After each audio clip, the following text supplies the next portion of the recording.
Welcome back.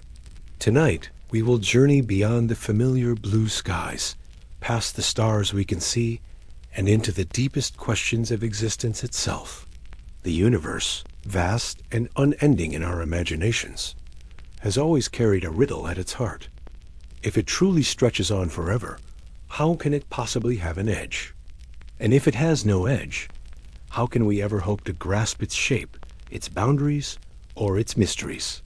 Across centuries, thinkers, philosophers, and scientists have wrestled with these questions.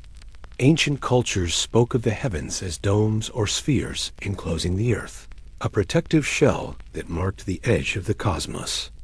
Later, the universe grew in size within human imagination, no longer a ceiling, but an endless expanse of stars and galaxies. Yet even as telescopes pushed back the veil of darkness, the mystery of infinity remained. In this film, we will step slowly through that mystery.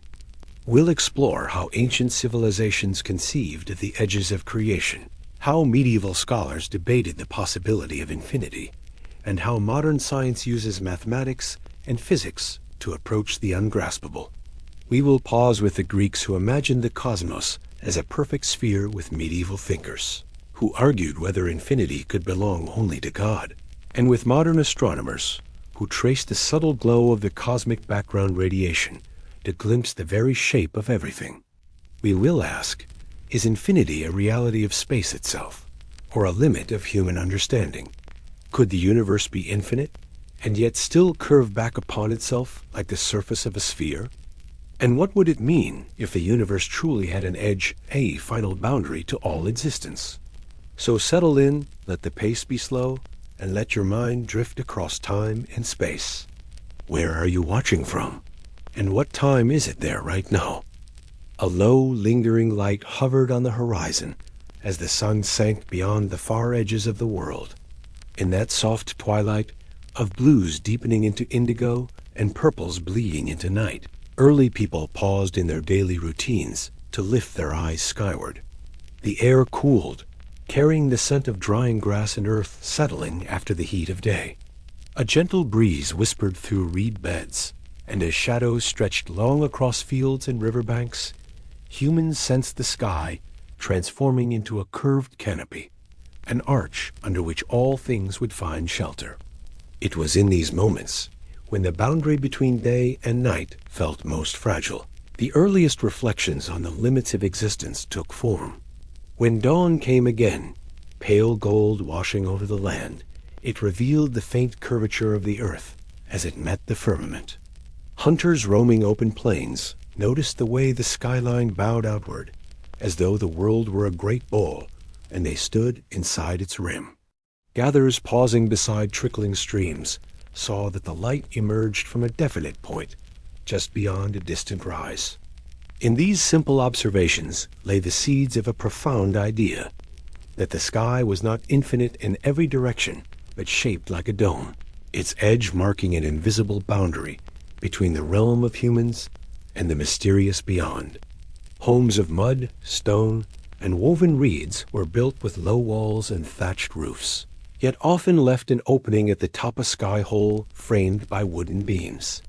From within these shelters, families could watch the heavens shift and slide, the rising sun warming their faces through that narrow aperture, the moon's glow illuminating their meals, and the gossamer shimmer of stars igniting wonder before sleep.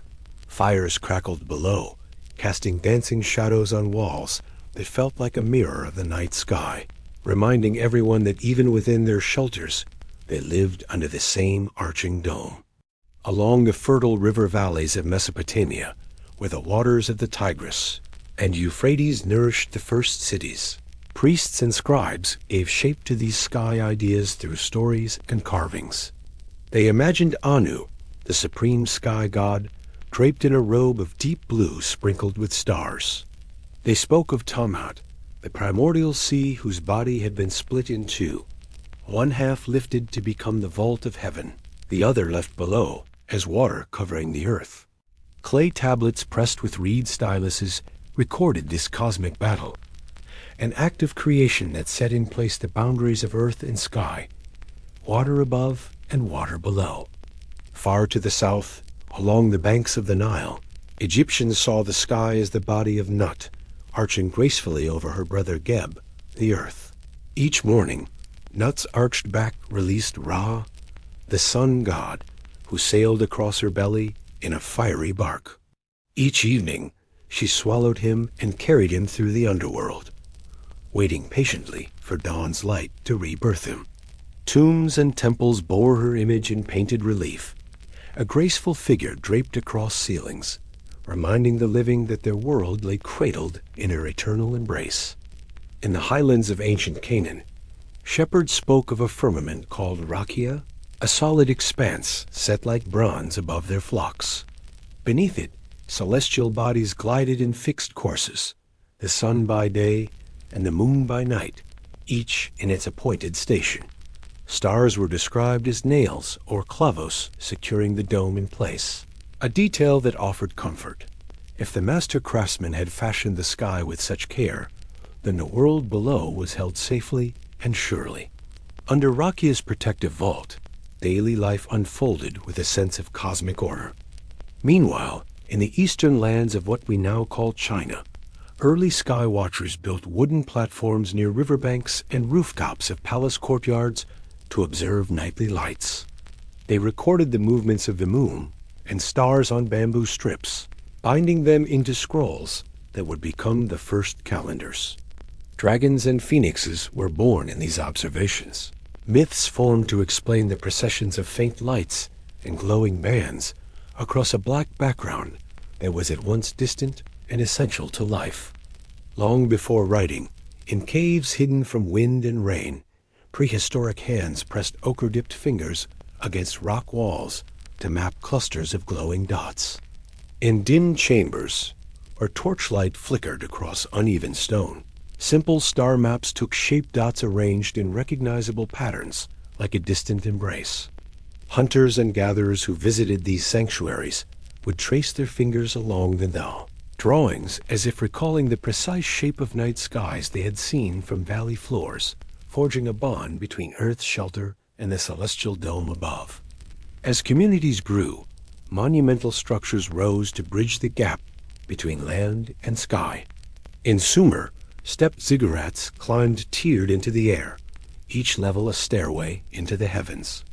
On summit platforms, priests performed rituals beneath open skies that felt close enough to touch.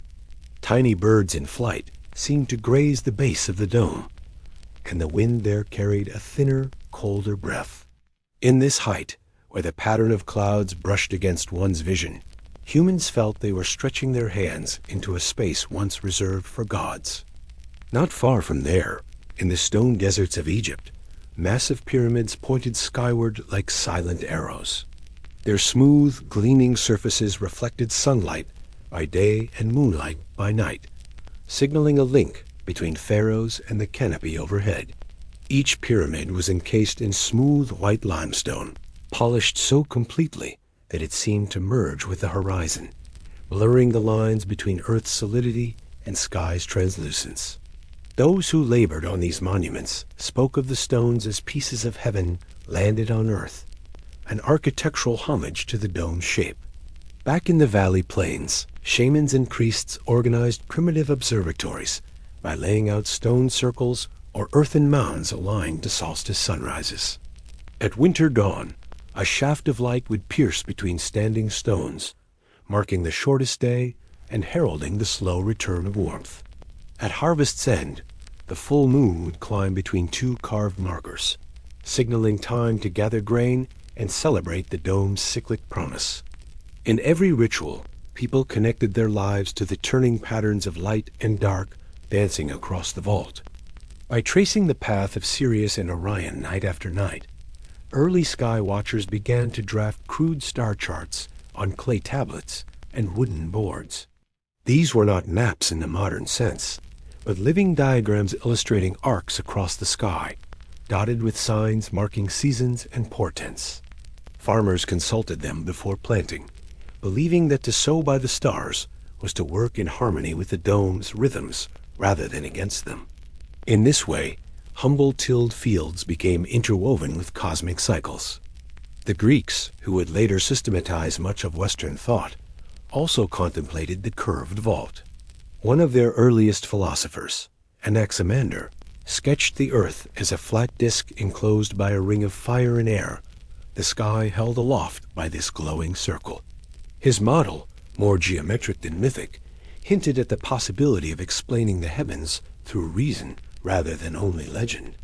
Though his depiction lacked our modern accuracy, it marked a pivot from gods shaping the dome to human minds seeking to understand its form. Across shifting deserts and icy tundras, nomadic tribes used the sky's fixed points as a compass. They watched the Big Dipper's orientation to gauge true north, or tracked the rising of Venus to know when to lead their herds toward distant watering holes. Tent camps glowed with lanterns, and the dome's silver arc of moonlight guided weary travelers, assuring them that though the land beneath might change, the overarching canopy remained constant, a faithful guide on every journey. Storytellers gathered by evening fires spun tales of an original sky that once lay upon the earth, so close that mountains pierced it and rivers burst through. They spoke of heroic ancestors climbing toward the dome to wrest knowledge from the heavens, only to be turned back by storms unleashed from beyond. Their words crackled in the firelight, burning into the memories of listeners, who shivered not from cold, but from the awe of standing beneath an expanse so vast it felt alive. In the small sanctuaries of temple courtyards, incense smoke curled upward as priests chanted hymns to the sky. Drums pulsed in time with the beating of human hearts, and dancers moved in circles that mirrored the turning of celestial spheres. The fragrance of myrrh blended with earth's scent, creating a layered aroma that seemed to bridge the material world and the invisible dome above. Through these ceremonies, people sought not only to honor the heavens, but to slip, however briefly, into the eternal motion they perceived overhead. The passage of seasons felt governed by the dome's tilting angles. Winter's first frost traced delicate patterns on clay jars, while summer's high heat shimmered near the dome's zenith. Communities timed festivals to correspond with solstices and equinoxes, scattering seeds beneath a rising full moon or lighting bonfires under the faint glow of the winter stars. Through these celebrations, they acknowledged that their lives unfolded within a greater framework, one marked by the dome's ceaseless journey around the earth. Within mystic sects, poets and priests spoke of a hidden inner sky, a realm of pure light residing within the human soul. They described this inner dome as a reflection of the outer canopy, a place where stars shone on thoughts and constellations guided aspirations. To attain spiritual wisdom was to align one's inner vault with the cosmic dome, achieving a harmony that transcended the boundaries of flesh and earth. In far northern lands, sagas told of a rainbow bridge arcing through the sky dome, connecting the world of humans to that of gods. Hunters under the shimmer of the aurora saw shimmering colors arch across the darkness, believing them to be glimpses of that bridge in its fullness. They whispered prayers to ensure safe passage of spirits and blessings of plentiful game, seeing in the dancing lights the living pulse of the sky's boundary. When the Milky Way spilled across the heavens in a cloudy torrent, it was revered as a river of light, an immense path upon which ancestors walked toward distant realms. In clear nights, its faint glow guided travelers and inspired songs and poems, each verse capturing the mysterious beauty of a star-laced band stretching from horizon to horizon. That milky belt cut through the dome like a seam in cloth, revealing the depth and complexity of the heavens. For thousands of years, the concept of a dome or canopy shaped how people saw their place in the cosmos. Their myths and structures, rituals and records, all wove together to give form to the sky's arc. Though details differed from one culture to another, they all shared a core conviction that the heavens were not merely empty space, but a living roof holding the world together and offering direction in daily life. As time passed, myths and observations merged. Priests taught star lore alongside creation stories, Scribes recorded both divine battles and eclipse predictions on the same clay tablets. This blending laid the groundwork for later astronomers who would refine measurements and develop instruments capable of penetrating the dome's secrets. Yet even as telescopes and mathematical models emerged, the simple wonder of a curved sky remained the spark that ignited scientific exploration. Today, when we step outside on a clear night and tilt our heads skyward, we still share something with those earliest observers. The sense of scale, the hush of wonder, the recognition that above us lies an immense canopy whispering stories of origins and destinies. Though we understand much more now about atmospheric layers and cosmic distances, the experience of gazing into that vast dome remains as timeless as the first human questions. In the gentle hush of dusk or the deepening blue before dawn, each of us can feel the quiet power of that first dome of heaven. It is the threshold where earth ends and sky begins, the interface between the known and the unknowable. In naming its curve, mapping its lights, and dreaming of what lies beyond, our ancestors laid the foundation for every star chart, shrine, and telescope that would follow. And though their myths have evolved, their awe endures, calling us still to look up and wonder at the curved expanse that cradles us all. A lavender dusk settled over the olive groves near Samos, with a gentle murmur of cicadas faded beneath the hush of an ancient gathering. Men and women, draped in simple chitons, raised their eyes as the first stars emerged, tiny pinpricks in an expanse that felt at once intimate and boundless. In that soft twilight, Greek thinkers began to ponder the shape of all things, feeling the round horizon curve beneath their gaze. Their minds, hungry for both beauty and order, sought a cosmos that mirrored the harmony they perceived in nature itself. When night fully claimed the sky, a brilliant band of stars arced overhead, what later came to be called the Milky Way, but at this time was simply the bright path of light that stirred awe in every observer. Under its soft glow, voices whispered of a perfect sphere, a shape without edges or corners, symbolizing unity and completeness. The very word for world, cosmos, hinted at an ordered arrangement, a fitting title for a universe conceived as a balanced, harmonious whole. Early poets like Homer and Hesiod laid the groundwork by hinting at a rounded earth and a sky that wrapped seamlessly around the world. In Theogony, Hesiod described a gilded dome of sky resting on the shoulders of changeable deities, whose shifting moods were reflected in weather and seasons. Though story and myth reigned supreme, the seeds of rational thought were already germinating, as scattered observations began to unite with imaginative reconstructions of heaven's shape. On twilight's edge, fishermen on Delos heard the creaking of their boats' timbers as they drifted under a star-strewn canopy. They spoke of the sun as a golden chariot racing along the rim of a celestial sphere. That sphere, they believed, rolled over them each day, carrying dawn to every corner of the inhabited world. Such vivid imagery gave shape to abstract ideas, grounding them in the rhythms of everyday life. By the 6th century BCE, a new kind of questioning had emerged on Ionian shores. Philosophers like Thales of Miletus began to exchange myths for reason, proposing that water lay at the center of everything. Thales hinted that Earth floated like a disk on water, but his student Anaximander took this further, suggesting that the Earth was a cylinder, or a gently rounding surface suspended in infinite space. Anaximander introduced the apeiron, the boundless or indefinite, as the source and end of all things, whispering the first inklings of infinity into Greek thought. Anaximander's notion of the apeiron lingered in the night air like an uncharted horizon.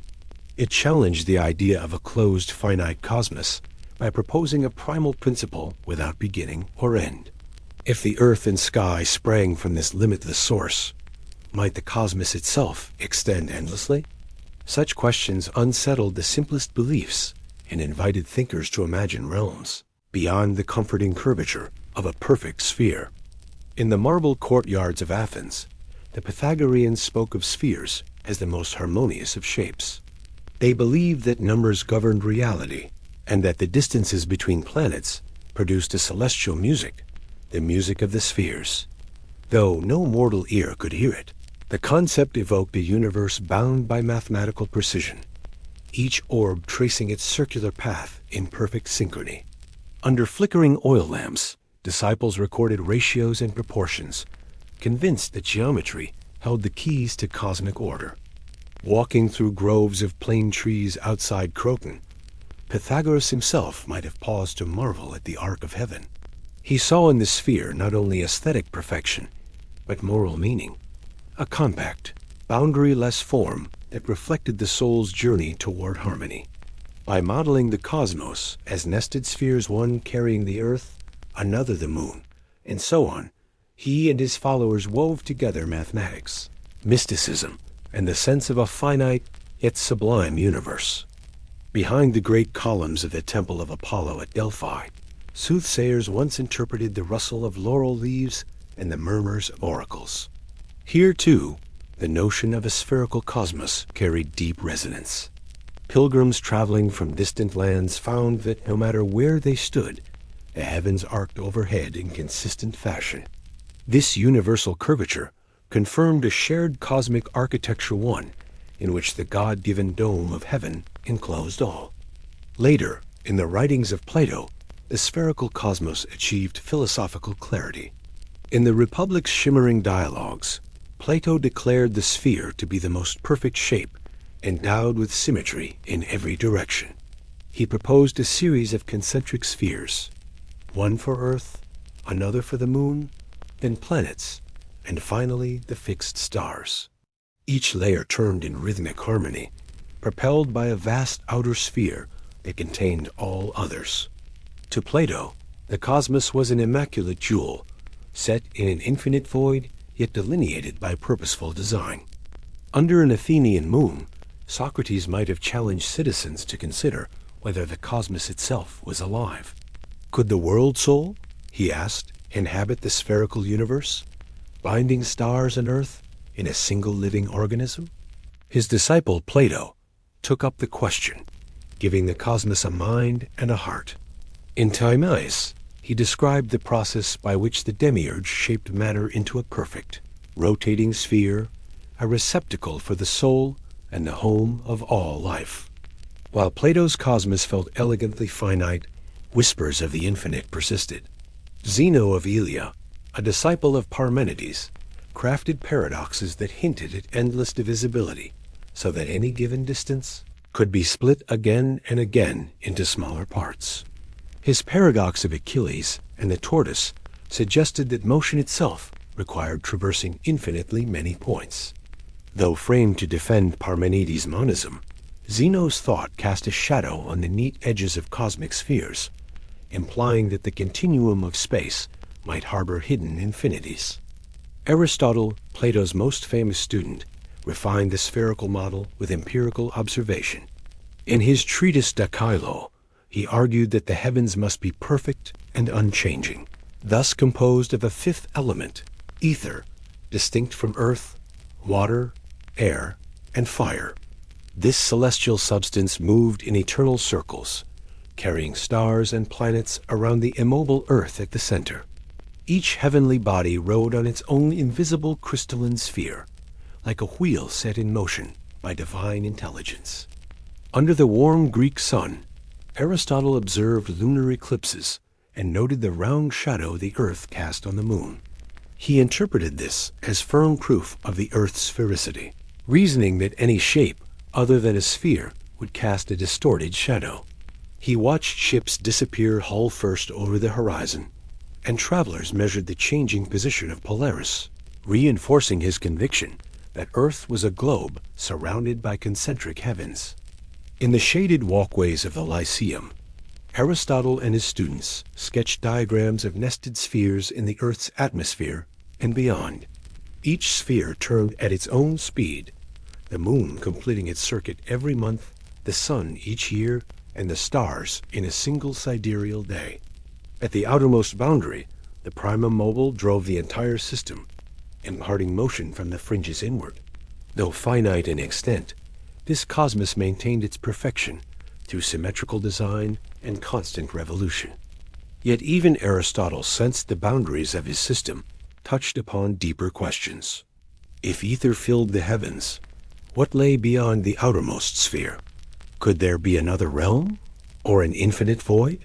He insisted that outside the final sphere lay pure emptiness, absolute nothingness, which by its nature could not exist. This paradox led him to assert that the primum mobile extended infinitely, a seamless continuation rather than a wall. In this way, he unwittingly hinted at an infinite element beyond the comforting geometry of spheres. Elsewhere, in the schools of atomists like Democritus and Leucippus, the cosmos took on a different flavor. They imagined space as infinite and filled with countless atoms moving through the void. Though they did not all share a unified spherical model, their theories presented a universe without center or boundary, an endless expanse in which worlds collided and dissipated in perpetual flux. Their ideas clashed with Aristotle's finite cosmos, injecting early whispers of a boundless universe into the Greek intellectual landscape. In Corinth's Agora, merchants traded star charts drawn on papyrus scrolls, noting planetary positions against a stellar backdrop. These practical tools carried implicit cosmological assumptions that real space lay beyond the spheres and was, in principle, unbounded. Mariners reading these charts learned to navigate by celestial bodies, trusting that the same stars guided ships thousands of miles apart. Their voyages hinted at a unity of cosmos, a realm in which local skies connected seamlessly to distant horizons. By the 3rd century BCE, the Hellenistic world swirled with questions both ancient and new. On the island of Rhodes, the astronomer Eudoxus devised a system of 27 concentric spheres to explain planetary motions and retrograde loops. His mathematical model, though cumbersome, captured the elegance of nested symmetry. Each planet rode on multiple spheres, creating the illusion of backward motion against the fixed background. Eudoxus's work, handed to scholars in Alexandria, became a cornerstone of geocentric theory. At the Library of Alexandria, Eratosthenes measured the Earth's circumference with remarkable accuracy, noting the sun's angle at Syene and Alexandria at noon on the solstice. His calculation, around 250,000 stadia, revealed the Earth's size and hinted at the grand scale of the spherical world. Yet he did not question the heavens' revolving spheres, content that the moon, sun, and planets traced circular paths above a rotating globe. Still, voices persisted in probing the infinite. Archytas of Tarentum, another Pythagorean, devised mechanical models that simulated the movement of spheres. He also entertained the idea of countless worlds, some similar to ours, others vastly different each, bounded by its own spheres, yet set in an expanse too large for mortal comprehension. Through metal and wood, he brought cosmic concepts into tangible form, crafting wooden doves propelled by steam to symbolize the boundless potential of movement. Late-night readings of Plato's Timaeus and Aristotle's Decalogue blended with atomist fragments to form a tapestry of competing visions.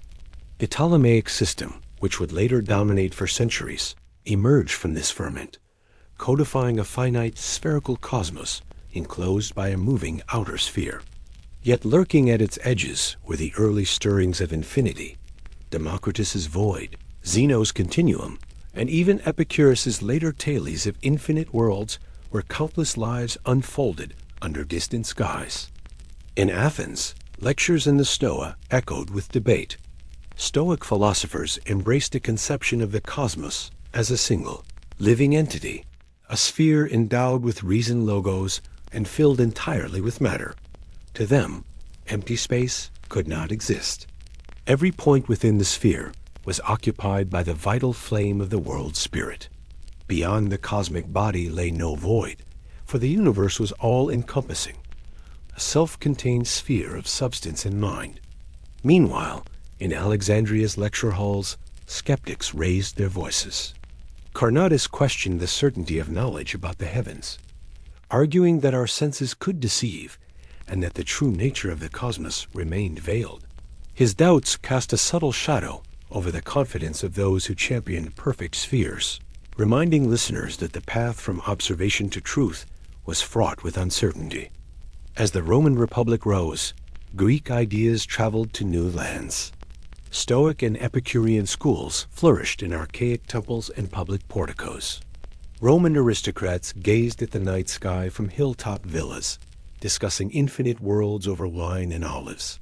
Even Julius Caesar's adopted heir, Augustus, wrapped his reign in cosmic symbolism, claiming descent from Venus born under the starry dome, thus linking imperial destiny to celestial rhythms.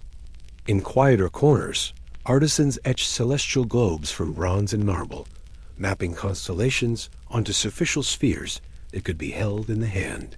These models offered a tactile way to engage with the cosmos, fingers tracing the zodiacal bands, thumbs sliding along the ecliptic, each movement a small act of cosmic control. Such globes embodied the Greek conviction that the world, though vast, could be comprehended through geometry and artistry. Pirates in the Aegean and traders in Anatolia alike used ortolan charts and star paths to guide their journeys. As they navigated between islands and across open sea, their trust in the celestial spheres remained implicit. The sky's nightly rotations assured them of latitude. Polaris's position indicated direction. Though they did not ponder metaphysics, their livelihoods depended on the dome of heaven, moving in predictable spherical circles overhead. By the time Claudius Ptolemy wrote the Almagest in the 2nd century CE, the geocentric spherical cosmos had become orthodoxy. Ptolemy's complex system of deferents and epicycles preserved Aristotle's spheres, but added refinements to match observed planetary paths. His model endured for over a millennium, testifying to the allure of a finite, perfect universe one, whose boundaries might hold some hidden potential for the infinite, but remained reassuringly orderly. Yet beneath the Ptolemaic shell lay the unanswered question: was the cosmos truly bounded, or did it extend beyond sight? Medieval scholars debated whether the primum mobile shell marked the universe's edge, beyond which lay nothingness, or if other spheres unseen and unimagined extended outward. In monastic cloisters, monks copied Greek texts, carrying Zeno's paradoxes and Anaximander's Apeiron into a new age, where faith met reason in uneasy alliance. As the Renaissance dawned, artists painted celestial spheres in frescoes and engravings, their orbs gilded in vibrant colors, each layer inscribed with angels or mechanistic gearwork. They stood as reminders of a cosmos, both finite and mysterious, a testament to centuries of Greek reflection. Yet even as telescopes emerged, the memory of those perfect spheres continued to shape humanity's image of the heavens. When Galileo turned his spyglass skyward, he disrupted the Greek vision by revealing mountains on the moon and moons around Jupiter. His discoveries hinted at imperfections in the celestial realm and worlds beyond the familiar spheres. Nevertheless, the idea of a structured cosmos, ordered by geometry and moved by intelligences or natural forces, traced its roots back to those first Greek speculations. Walking through the ruins of the Parthenon today, one can still sense the intellectual ferment that once thrived in its shadow. The play of light across fluted columns, the soft whisper of wind through broken stones, carry echoes of voices debating spheres and infinity under that vast Athenian sky. Every fragment of marble seems imbued with the striving to understand the cosmos as a balanced system, a single living organism, or an endless expanse, a heritage that continues to shape our quest for meaning among the stars. And so, beneath the same vaulted sky that inspired Plato's perfect spheres and Anaximander's boundless Apeiron, we stand at the crossroads of finite harmony and infinite possibility. The whispers of ancient Greek philosophers still invite us to ponder both the graceful curvature of our world and the tantalizing suggestion that beyond every boundary lies the next frontier of thought. In that enduring tension between the sphere and the infinite, the story of human curiosity carries on, urging us to gaze upward and wonder anew. A lone monk knelt by a candlelit desk as evening descended over the monastery, the chill of stone walls seeping through his rough-spun robe. He traced slender fingers across the margins of a vellum manuscript, where scrolls of Latin script explored the nature of God's boundless essence. Beyond the narrow window, the sky deepened from violet to inky black, and a single star emerged, unmoving, eternal. In that hush, the question stirred again among pious minds. Could infinity belong to anything but the Creator? The hush of the cloister cloaked whispered debates between novice and scholar, as the church bells tolled for vespers. Candlelight flickered across arched corridors, illuminating dusty columns, carved with saints whose eyes seemed to follow visitors in silent vigil. Novices carried heavy tomes of Augustine's Confessions and Boethius's Consolation of Philosophy, eager to unravel the mysteries of eternity and time. The scent of burning incense drifted through passages, lending gravity to every syllable exchanged in these candlelit corners. Boethius, writing in the twilight of the Roman era, had offered the first careful distinction between potential and actual infinity. He argued that mathematical series might stretch on without end, like the endless sequence of numbers, but that no such completed, infinite totality could exist in reality. The mind might conceive of a count without limit, yet to possess an actual infinite collection, he insisted, was beyond created possibility. His words echoed through medieval libraries, prompting scribes to annotate every line. Augustine, illumined by faith and philosophical reflection, spoke of eternity as God's timeless present, a single unbroken moment embracing all of time. To him, creation itself was a gracious act that initiated time. Before the act, there was no before to speak of. Thus the universe sprang from divine will into a sequence of temporal instants, each fleeting yet enfolded within God's eternal now. The paradox of a time-bound cosmos, sustained by timeless being, framed the central dilemma for those who sought a rational faith. When Aristotle's works returned from the East in the 12th century, scholars discovered theories that seemed at odds with Christian doctrine. Aristotle had granted only a potential infinite, an unending process never completed, but denied the reality of any actual infinite. His cosmos, finite in extent, consisted of nested crystalline spheres rotating around a stationary Earth. Yet Aristotle's authority pressed upon theologians. How could they reconcile a universe born from divine act with the Greek philosopher's unyielding geometry? In a smoky madrasa in Cordoba, Al-Kindi pondered similar issues under Islamic lantern light. He embraced Greek thought but insisted that God, as ultimate cause, transcended all limits. He argued that the world, though vast, could not share in divine infinitude, for to blur the distinction between creator and creation risked idolatry. Yet the idea of an infinite intellect, God's boundless knowing, challenged Muslim and Christian alike to contemplate realms beyond any finite boundary. Avicenna, that golden-mouthed philosopher of Persia, introduced the notion of an eternal universe, coexisting with an everlasting God. In dusty courts under filamented domes, he taught that if time and worlds had a beginning, they would depend on an origin outside themselves. But if they were eternal, they risked rivaling God's sovereignty. He tried to thread the needle, granting creation an unbroken chain of being without compromising divine uniqueness. His followers carried these tensions westward, seeding monasteries and madrasas with thorny inquiries. In Baghdad's great libraries, Al-Ghazali confronted the philosophers head-on, asserting that any argument for an eternal universe undermined the miraculous act of creation ex nihilo. He insisted that the world's temporal origin was incontrovertible, recorded by prophets, and visible in every birth and death. Infinity, he maintained, belonged only to God's essence and power. The cosmos, though grand, was circumscribed by the boundaries of creation, every moment dependent on divine will. Meanwhile, in Cordoba's synagogue, Maimonides wrestled with these same themes in Hebrew commentaries. He embraced negative theology, claiming that the only true description of God was by what he is not. He is not finite, not corporeal, not limited by time. Creation's limitation affirmed divine infinitude. The universe could never contain or approximate God's full majesty. To assert otherwise was to diminish the Creator by mapping sacred mystery onto human conceit.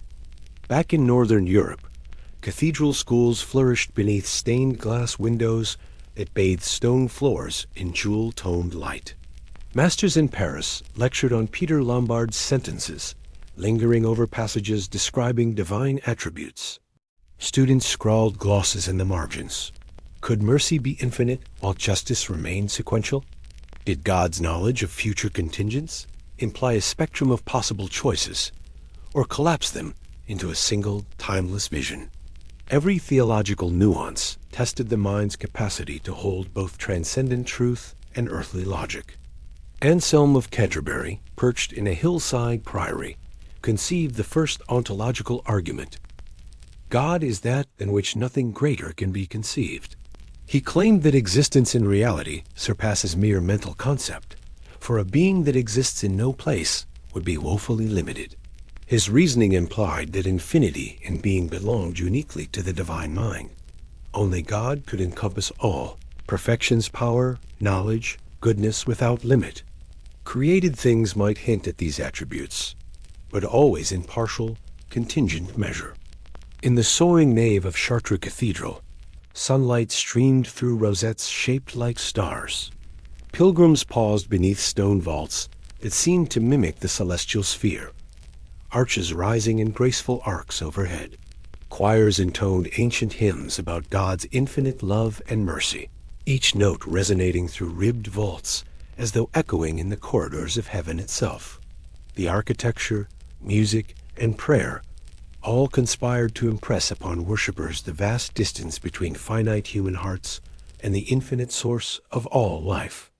Thomas Aquinas, immersed in the dialectic of faith and reason, wrestled with Boethius, Aristotle, and the Church Fathers to craft his Summa Theologica. In candlelit studies, he wrote that actual infinity could not pertain to any created thing. Yet he refused to confine God's essence within the boundaries of conceptual categories. Instead, he distinguished between infinite and actual infinity belonging exclusively to God and infinite in power, which could describe created capacity in a qualified sense. His careful precision aimed to preserve divine uniqueness while allowing human intellect to climb toward understanding. Aquinas argued that the universe's outermost limit, the sphere of fixed stars, marked the boundary of earthly creation. Beyond it lay no further heavens, for the heavens themselves were constituted of ether, that pure, imperishable substance. Yet he left open the question of what existed beyond the last sphere, suggesting that the Empyrean realm God's immediate dwelling transcended any spatial category. There, time dissolved, and the infinite life of the Trinity overflowed in radiant light. To imagine it was to glimpse a reality beyond human grasp. The concept of eternity, God's infinite presence to all times at once, remained a stubborn mystery. Medieval theologians argued that divine knowledge grasped every moment of history in a single cognitive act. Past, present, and future, unfolded in God's eternal now, woven together in perfect simultaneity. Creation, by contrast, moved in linear time, each instant giving rise to the next. The universe partook in potentiality, ever unfolding, while God alone possessed the fullness of actualized being. Yet some daring minds wondered if the created world might share in infinity in some measure. Nicholas of Cusa, a cardinal and mystic of the 15th century, proposed the idea of hats of possibilities, suggesting that the universe reflected God in a kind of participatory infinity. He imagined that though creation was distinct from the Creator, every creature bore a spark of the divine image. In their finitude, they pointed toward the infinite, like myriad facets shimmering against a gemmed surface. In convents where nuns meticulously illuminated sacred texts, the delicate artistry of gold leaf and lapis lazuli seemed a small echo of God's unfathomable light. Within cloistered walls, they meditated on verses describing the firmament, on words that spoke of God stretching the heavens like a curtain. Their prayers fashioned a bridge between the finite rhythms of monastic life and this timeless realm that beckoned beyond stained glass windows. Across Europe, writers wove the medieval dilemma into epic poetry and allegory. Hildegard of Bingen envisioned the cosmos as a cosmic egg, within which the living word vibrated, giving rise to stars and seas alike. Her visions blended theological insight with natural observation, capturing the tension between creation's ordered harmony and the boundless wonder of the source. In her illuminations, stars appeared as golden droplets in a blue shell, a vision both finite and pregnant with infinite mystery. In the scriptorium, friars in humble habits copied Aristotle's De Caelo, alongside psalms praising God's infinite mercy. Every line they penned became a meditation on the paradox of all that is created marvelously ordered, yet never capable of self-existence. They paused over marginal notes, debating whether angels existed outside time or moved like stars on invisible wheels. These celestial spirits, some taught, reflected divine infinity more closely than any material sphere. At the University of Oxford, debates roared in lecture halls where scholars jostled over the relative merits of Averroist and orthodox positions. Averroists asserted the unity of the intellect, a shared rational soul uniting all humans, while others defended individual souls designed by God. Though this concerned anthropology more than cosmology, the underlying question remained: could any created intellect touch infinity, or was every mind confined within the walls of material limitation? In cloistered gardens, the scent of rosemary and lavender mingled with the perfume of incense, as learned women like Catherine of Siena corresponded with popes on matters both political and theological.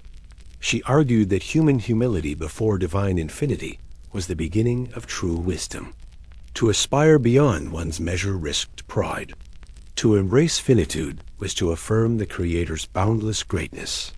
Her letters became manuals for spiritual life, linking the soul's journey with the overarching question: what place did the universe occupy in God's infinite mind?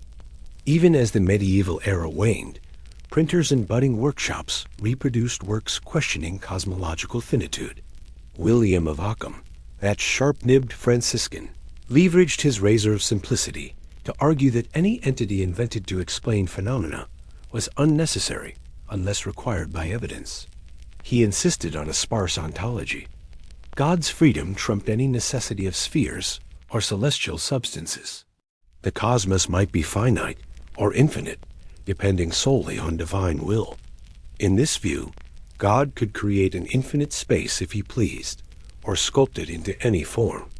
As torchlight dimmed in pursuit of nightly sleep, travelers outside the city walls gazed up at the familiar domed sky. Stars shimmered like distant candles, tethered to a framework of theological and philosophical thought.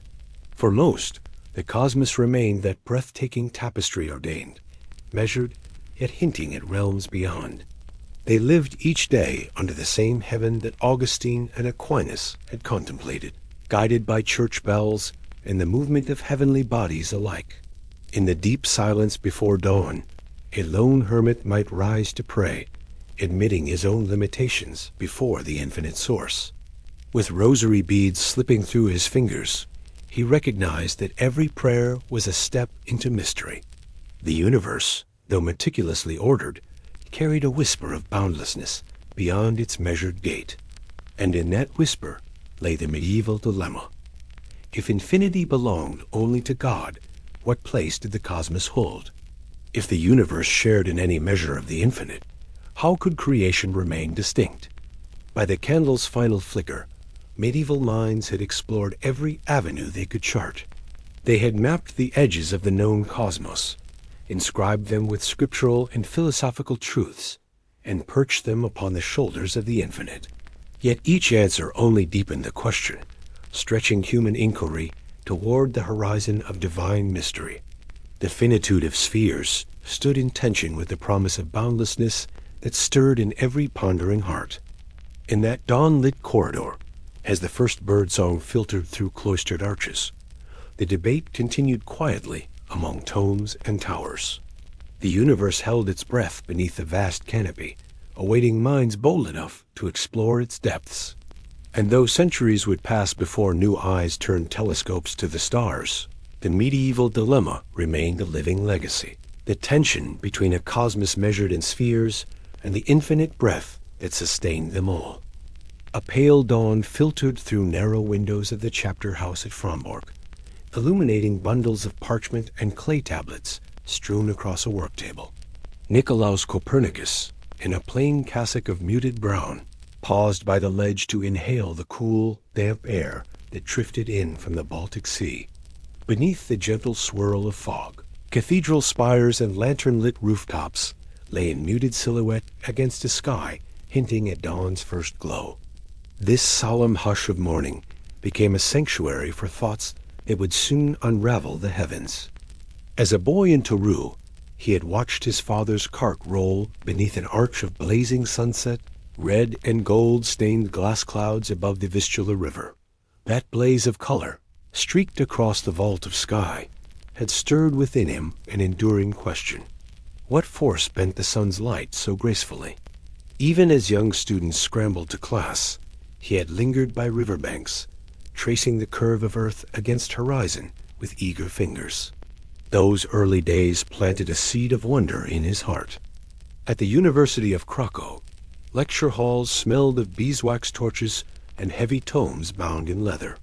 Professors recited Ptolemy's Almagest, describing epicycles and deferents as if they were divine orbits etched in stone.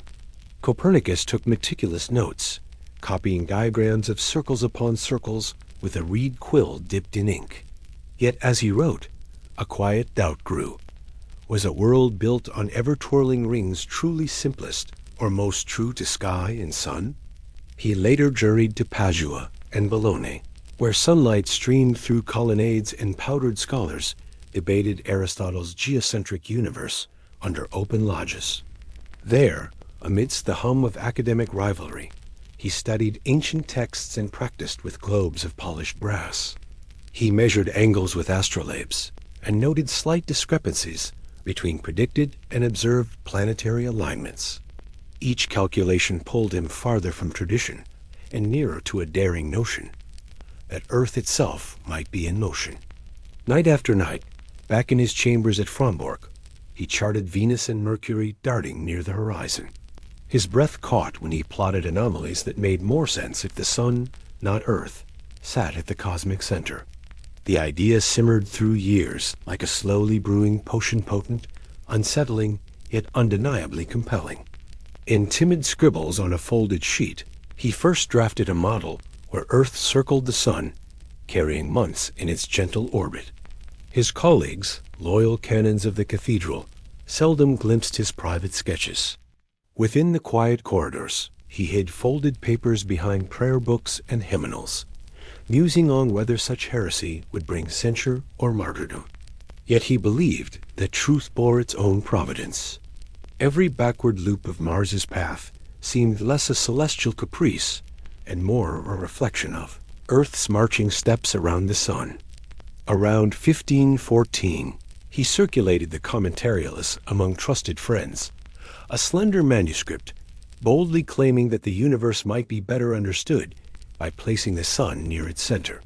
In smoky bakeries and candlelit studies, a handful of scholars read his words with a tremor of excitement. Some dismissed it as mathematical fancy. Others recognized it as the quiet thunder before a storm of change. Whispers spread that the heavens themselves might no longer feel the weight of Earth's ring. Over the next 3 decades, Copernicus refined his theory by night, MEACURED, angles by day, and consulted Byzantine star charts imported to Warmia. He worked with simple instrument scales of brass, sighting tubes, primitive quadrants, each tool offering glimpses into a cosmic rhythm previously hidden. Here in the northern skies, under a canopy of frosted stars, the patterns of planetary motion unfolded in new clarity. Each data point rooted his theory more firmly in observation. Burdened by duty to the church and commitment to scholarship, he hesitated to publish his grand work. In a world still bound to Ptolemy's epicycles and Aristotle's solid spheres, the notion of a moving earth felt dangerously subversive. He feared backlash from both clerics and academics, whose identities were entangled with the old model.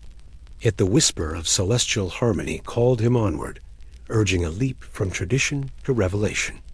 Finally, in 1543, at the age of 70, the manuscript of De Revolutionibus Orbium Coelestium was delivered to a printer in Nuremberg.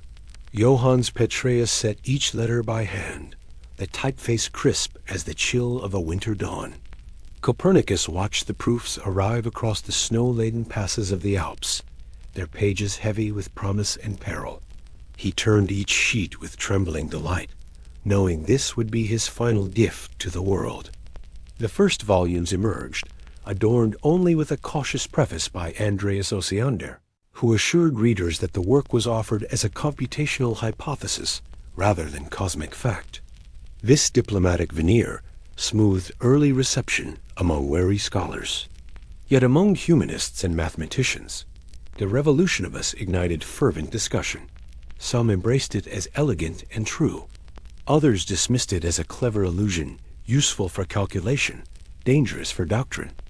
Within months, copies reached university libraries in Basel and Leiden, where bright students pored over the diagrams with hungry eyes. Erasmus Reinhold used Copernicus's tables to craft new ephemerides, practical guides for astrologers and navigators. Sailors crossing the Atlantic began to read the skies differently, steering by charts grounded in the sun-centered model. Slowly, as maps were redrawn and instruments recalibrated, the old order began to loosen its grip. In Venice's Doge palaces, envoys spoke of an ordered cosmos reflecting divine reason, where harmonious orbits echoed the chords of celestial music. They found in Copernicus's universe not chaos, but splendid symmetry, a cosmic ballet directed by a central flame. Philosophers celebrated the elegant geometry of circular paths around a guiding sun, seeing in it a reflection of divine simplicity rather than a challenge to faith. At the same time, murmurs rose in theological circles. How could a church maintain that Earth was the focal point of God's creation if it revolved around the sun like any distant planet? In Rome, prelates debated whether De Revolutionibus erred in theology or stirred necessary renewal. Yet for several decades, the text remained on shelves rather than on lists of forbidden books, its arguments simmering beneath cautious scholarship. Back in Warmia, Copernicus lay ill in his chambers, still poring over star tables, even as fever shivered through his bones. Friends brought him fresh prints of his own words, and he traced corrections in the margins until his hand could no longer steady. When he passed on the feast day of Ascension, legend held that a copy of his book rested on his chest, a quiet testament to a life devoted to aligning mind with cosmos. After his death, the seeds Copernicus had planted began to sprout in earnest. Galileo turned his telescope to the heavens and confirmed phases of Venus that matched the sun-centered system. Kepler replaced circular orbits with ellipses, refining the grandeur of Copernicus's cosmos into precise laws.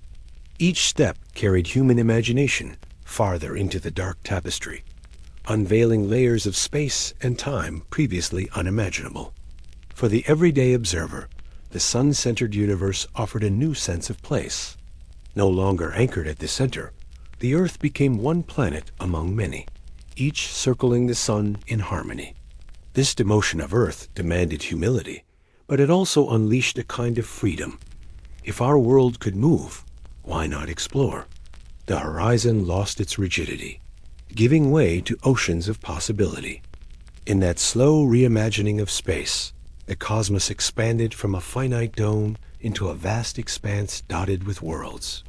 Poets and artists found fresh metaphors in the interplay of light and shadow on planetary spheres. Painters of the Renaissance began to include celestial globes in still lifes, anchoring human figures within a wider, dynamic universe. Portolan charts shifted focus from mere coastal outlines to the position of the sun and stars overhead. Navigators on long sea voyages adopted new tables based on the Copernican model. Almanacs printed in Antwerp and Lyon offered predictions grounded in heliocentric calculations, giving mariners a subtle edge against the currents of Atlantic dusk. As trade networks spread, the sun-centered view traveled too, carried by merchants and missionaries to the farthest shores. Under tropic skies, island dwellers felt the same sun rise each morning, proof that Earth's journey around the sun was universal.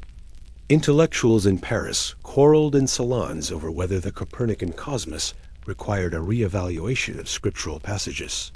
Some argued for a more flexible exegetical approach, suggesting that biblical texts spoke poetically rather than scientifically. Others feared that loosening the grip of literal interpretation would erode the bedrock of faith. This spirited tension between scripture and science became a defining feature of modern thought. By the late 16th century, Copenhagen's observatory glowed with new instruments designed to test Copernicus's predictions. Tycho Brahe's precise measurements laid the groundwork for Kepler's laws, each careful data point building on the sun-centered premise. Under Denmark's chilly skies, scholars charted comet paths and planetary shifts with an accuracy that would have astonished Copernicus in his cloistered study. As the Copernican revolution rippled through Europe, it reshaped ideas of human agency. If Earth could move so imperceptibly, might the human mind also traverse unknown realms of thought? The ethos of discovery blossomed in workshops and laboratories. Alchemists mixed potions under a sun whose steady glow now took center stage in daily life. Clockmakers sculpted gears to mirror planetary mechanisms, bringing the grand motions of the heavens into domestic parlors. When tobacco smoke curled in English taverns, poets pondered the moving earth over mugs of ale. They mused on the paradox of standing still while the world spun around them. Their words carried a new melancholy, a tender awe at being part of something immense and indifferent. The music of spheres, once an abstract ideal, became a whisper in every gust of wind and sweep of shadows across city streets. In the silent forests of Poland, villagers felt a subtle shift in worldview as they spoke with traveling merchants who recounted tales of distant shores. They learned that Earth's path around the sun connected them to seasons in far-off lands, harvest moons in Crimea, winter solstice in Lapland, all part of one planetary circuit. Their prayers at dawn now greeted a rising sun that was both local comfort and universal constant. Through fragile pages of early pamphlets, the Copernican idea laid the groundwork for deeper questions of space and time. If Earth moved, what of the stars? Were they fixed on a crystal sphere or scattered across vast distances? The suggestion of immense gaps between heavenly bodies unnerved some but enthralled others. The cosmic stage expanded, inviting minds to ponder worlds beyond counting. Back in Frombork, the cathedral bells tolled centuries later, and on clear nights, visitors still stand below the tower, imagining Copernicus peering through a simple quadrant. They envision him tracing a star's arc and realizing that the earth beneath his feet was not the center, but a traveler. That moment of revelation rippled outward, shifting human perspective from a cozy, static point to a moving part of a larger whole. Today, when satellites circle our planet and spacecraft sail between worlds, we trace a lineage back to that cold dawn at Frombork. Copernicus's quiet act of placing the sun at the center forever altered our sense of belonging. It transformed imagination into exploration, turning the night sky from a fixed canvas into a frontier of endless journeys. And still, as you lift your eyes at dusk to watch the sun's final rays stretch across the sky, you join a procession of curious souls. In that hush, you feel Earth's steady motion, carrying you toward tomorrow, proof that a single mind's insight can tilt the cosmos and expand the boundaries of human possibility. A hush fell over the courtyard as the last glow of sunset slipped beneath the horizon, leaving a deep indigo canopy overhead. Lanterns flickered on stone columns, but all eyes turned skyward, where countless pinpricks of light shimmered like a field of glowing embers scattered across velvet. In that moment of expectant silence, the world seemed wider than anyone had ever imagined. Until very recently, the night sky had appeared structured and familiar. A handful of constellations, a bright path of the Milky Way, wandering stars that traced known loops. Yet now, in telescopic view, those pinpoints exploded into profusions of stars, each one a distant sun. Depth and dimension stretched beyond human scale, and with every breath, observers felt the cosmos expand beneath their gaze. Inside a cluttered workshop, Galileo Galilei fitted a simple tube with two lenses, one to collect light, the other to focus it. Day after day, he polished and calibrated, turning the instrument toward familiar horizons. He learned to steady its trembling frame, to shield its fragile glass from wind and dew. Every adjustment sharpened the view until a single star resolved into dozens. The first nights with this telescope were almost mystical. Galileo trained the eyepiece on the moon and witnessed valleys and peaks etched into its surface, a rugged landscape far from the perfect sphere taught by old-school philosophers. He sketched every crater and mountain shadow, realizing that heavenly bodies bore texture and form as real as Earth's hills. Emboldened, he shifted to Jupiter. Through his telescope, 4 faint lights emerged, dancing in a line beside the giant planet. Night after night, he watched their orbits, noting their steady procession. They were moons circling another world, proof that not everything revolved around Earth. With each careful log entry, the geocentric cosmos trembled. But perhaps most astonishing was what happened when Galileo pointed his telescope at regions of sky once assumed sparsely populated. Within a tiny patch of heavens lay hundreds, then thousands of stars. Where before the Milky Way appeared as a hazy smear, now the telescope unveiled an uncounted multitude. The band of light resolved into gleaming gems strewn across infinite corridors. Scholars who witnessed Galileo's demonstration felt a mixture of wonder and disorientation. For centuries, they had believed that stars were fixed, an unbroken crystalline sphere. Now that sphere dissolved into nothingness, replaced by a boundless sea of points. The architecture of heaven lost its rigid boundaries and promised endless depth. Word traveled swiftly across Europe. Noble patrons commissioned telescopes, eager to glimpse the same revelations. Artisans learned optics, grinding lenses by lamplight into delicate curves. In workshops fragrant with oil and metal filings, instruments multiplied like stars in the night sky. Every new telescope carried the potential for fresh discovery. Courts in Florence and Venice buzzed with debate. Theologians questioned whether a multiply populated cosmos diminished human significance. If stars were suns, could they host worlds like ours? Did angels dwell beyond the reach of telescopes? Philosophers and clerics argued that infinity bristled with questions about divine omnipotence and creation scope. In academic cloisters, lectures transformed. Professors held up crude telescopes and invited students to partake in the cosmic revelation. Young minds recorded every new star charted, every moon arc measured. They learned that observation depended on tool as much as sight, and that truth revealed itself slowly through careful scrutiny of tiny details. Fishermen on the Adriatic coast paused in their nets to look up at the strange new instrument when traveling scholars passed. They murmured about worlds beyond the sea, while small-town clockmakers fashioned makeshift lenses from broken spectacles. In taverns, conversations turned to astronomy, and common folk felt the urge to trace constellations with fingertips calloused by daily toil. Even after Galileo's arrest, his ideas radiated outward. Underground circles met in secret chambers, sharing papers smuggled across borders. In candlelit cellars, scribes copied star maps, adding new points of light by the faintest starlight. Every clandestine gathering felt like a rebellion of wonder against a cosmos once assumed complete. At the same time, natural philosophers constructed larger and more powerful telescopes. Combining multiple lenses in metal tubes, they extended humanity's reach. From Dutch rooftops to English estates, sky crowds gathered to peer into the deep. Reports multiplied. Nebulae that glowed like ghostly clouds, double stars locked in tight embraces, comets revealing fuzzy halos.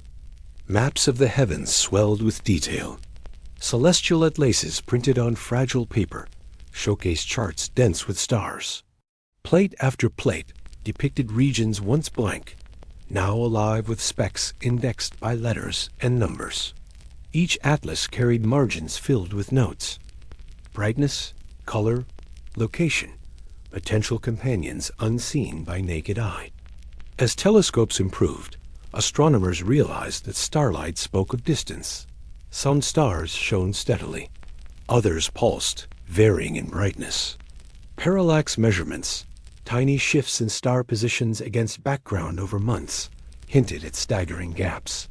The universe became a three-dimensional puzzle, a deep ocean rather than a painted dome. Amid these revelations, poets found new inspiration. Describing infinity in metaphorical swirls, they wrote of celestial cities beyond Orion, of silent realms lit by alien suns.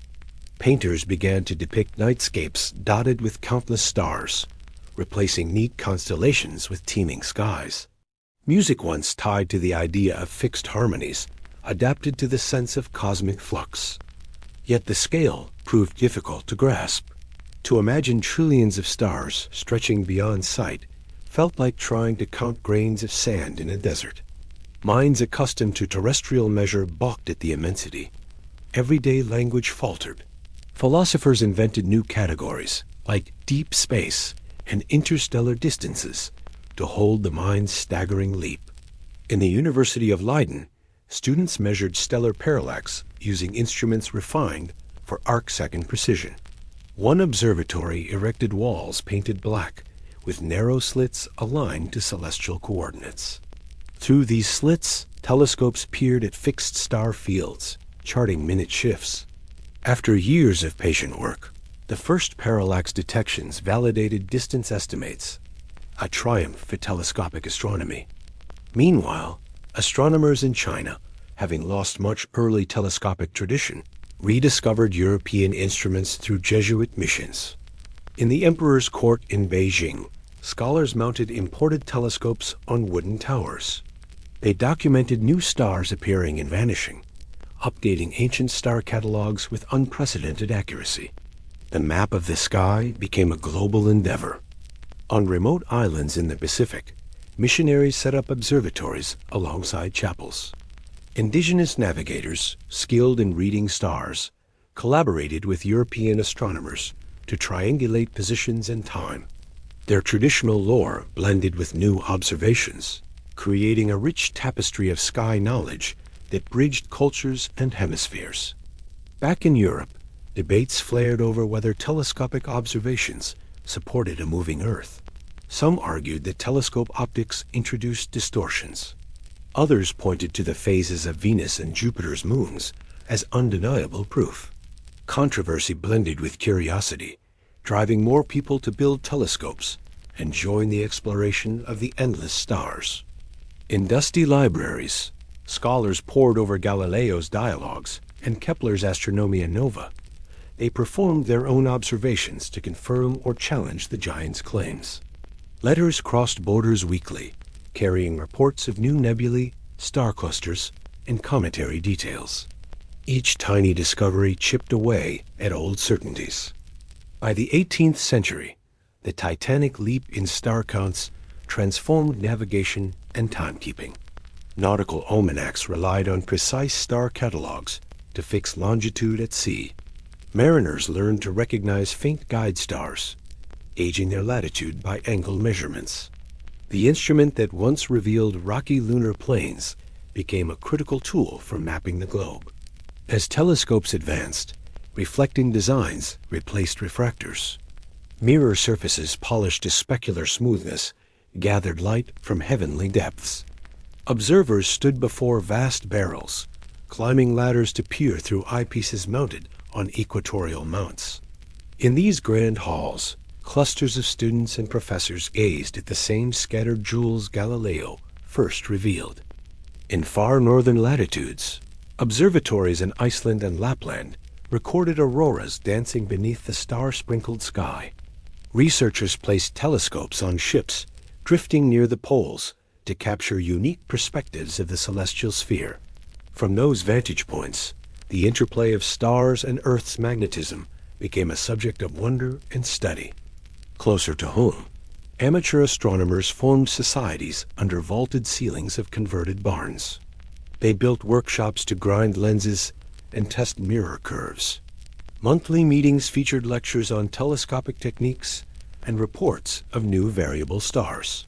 In village halls, telescopes pointed outward, humble yet powerful emblems of human curiosity.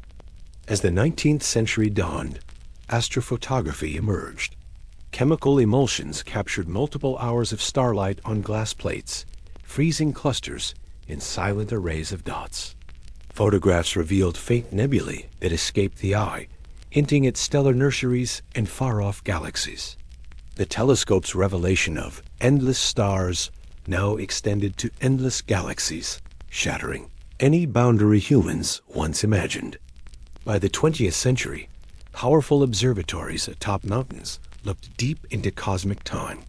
Each faint streak of light represented a galaxy billions of light years away, a faint echo of ancient epics. The night sky, once a familiar stage for mythic figures and gods, became a canvas chronicling the universe's history. Through telescopes, humans learned their own cosmic insignificance and immense connection.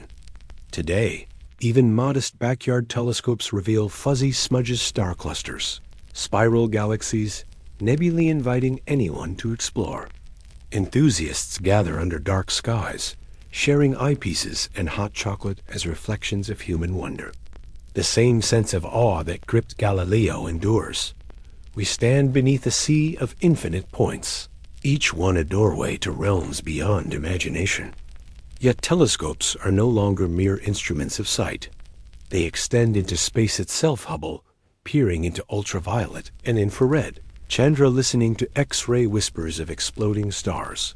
Webb unfolding infrared mirrors to glimpse the universe's dawn. Each telescope dissolves old boundaries, revealing that the sky is not a fixed sphere, but a vast, expanding expanse. In the quiet moment before dawn, as you stand under a clear sky and adjust a lens, you join a chain of observers stretching back to that first telescope tube. You feel the thrill of discovery, the gentle tremor of realization that every star, every galaxy, opens the door to deeper questions. The scale of the cosmos no longer fits in a dome, rather. It sprawls in every direction, inviting each human gaze to venture ever farther into the infinite. A cool breeze rustled the ancient elms lining the lane to Woolsthorpe Manor, carrying the faint scent of damp earth and fallen leaves.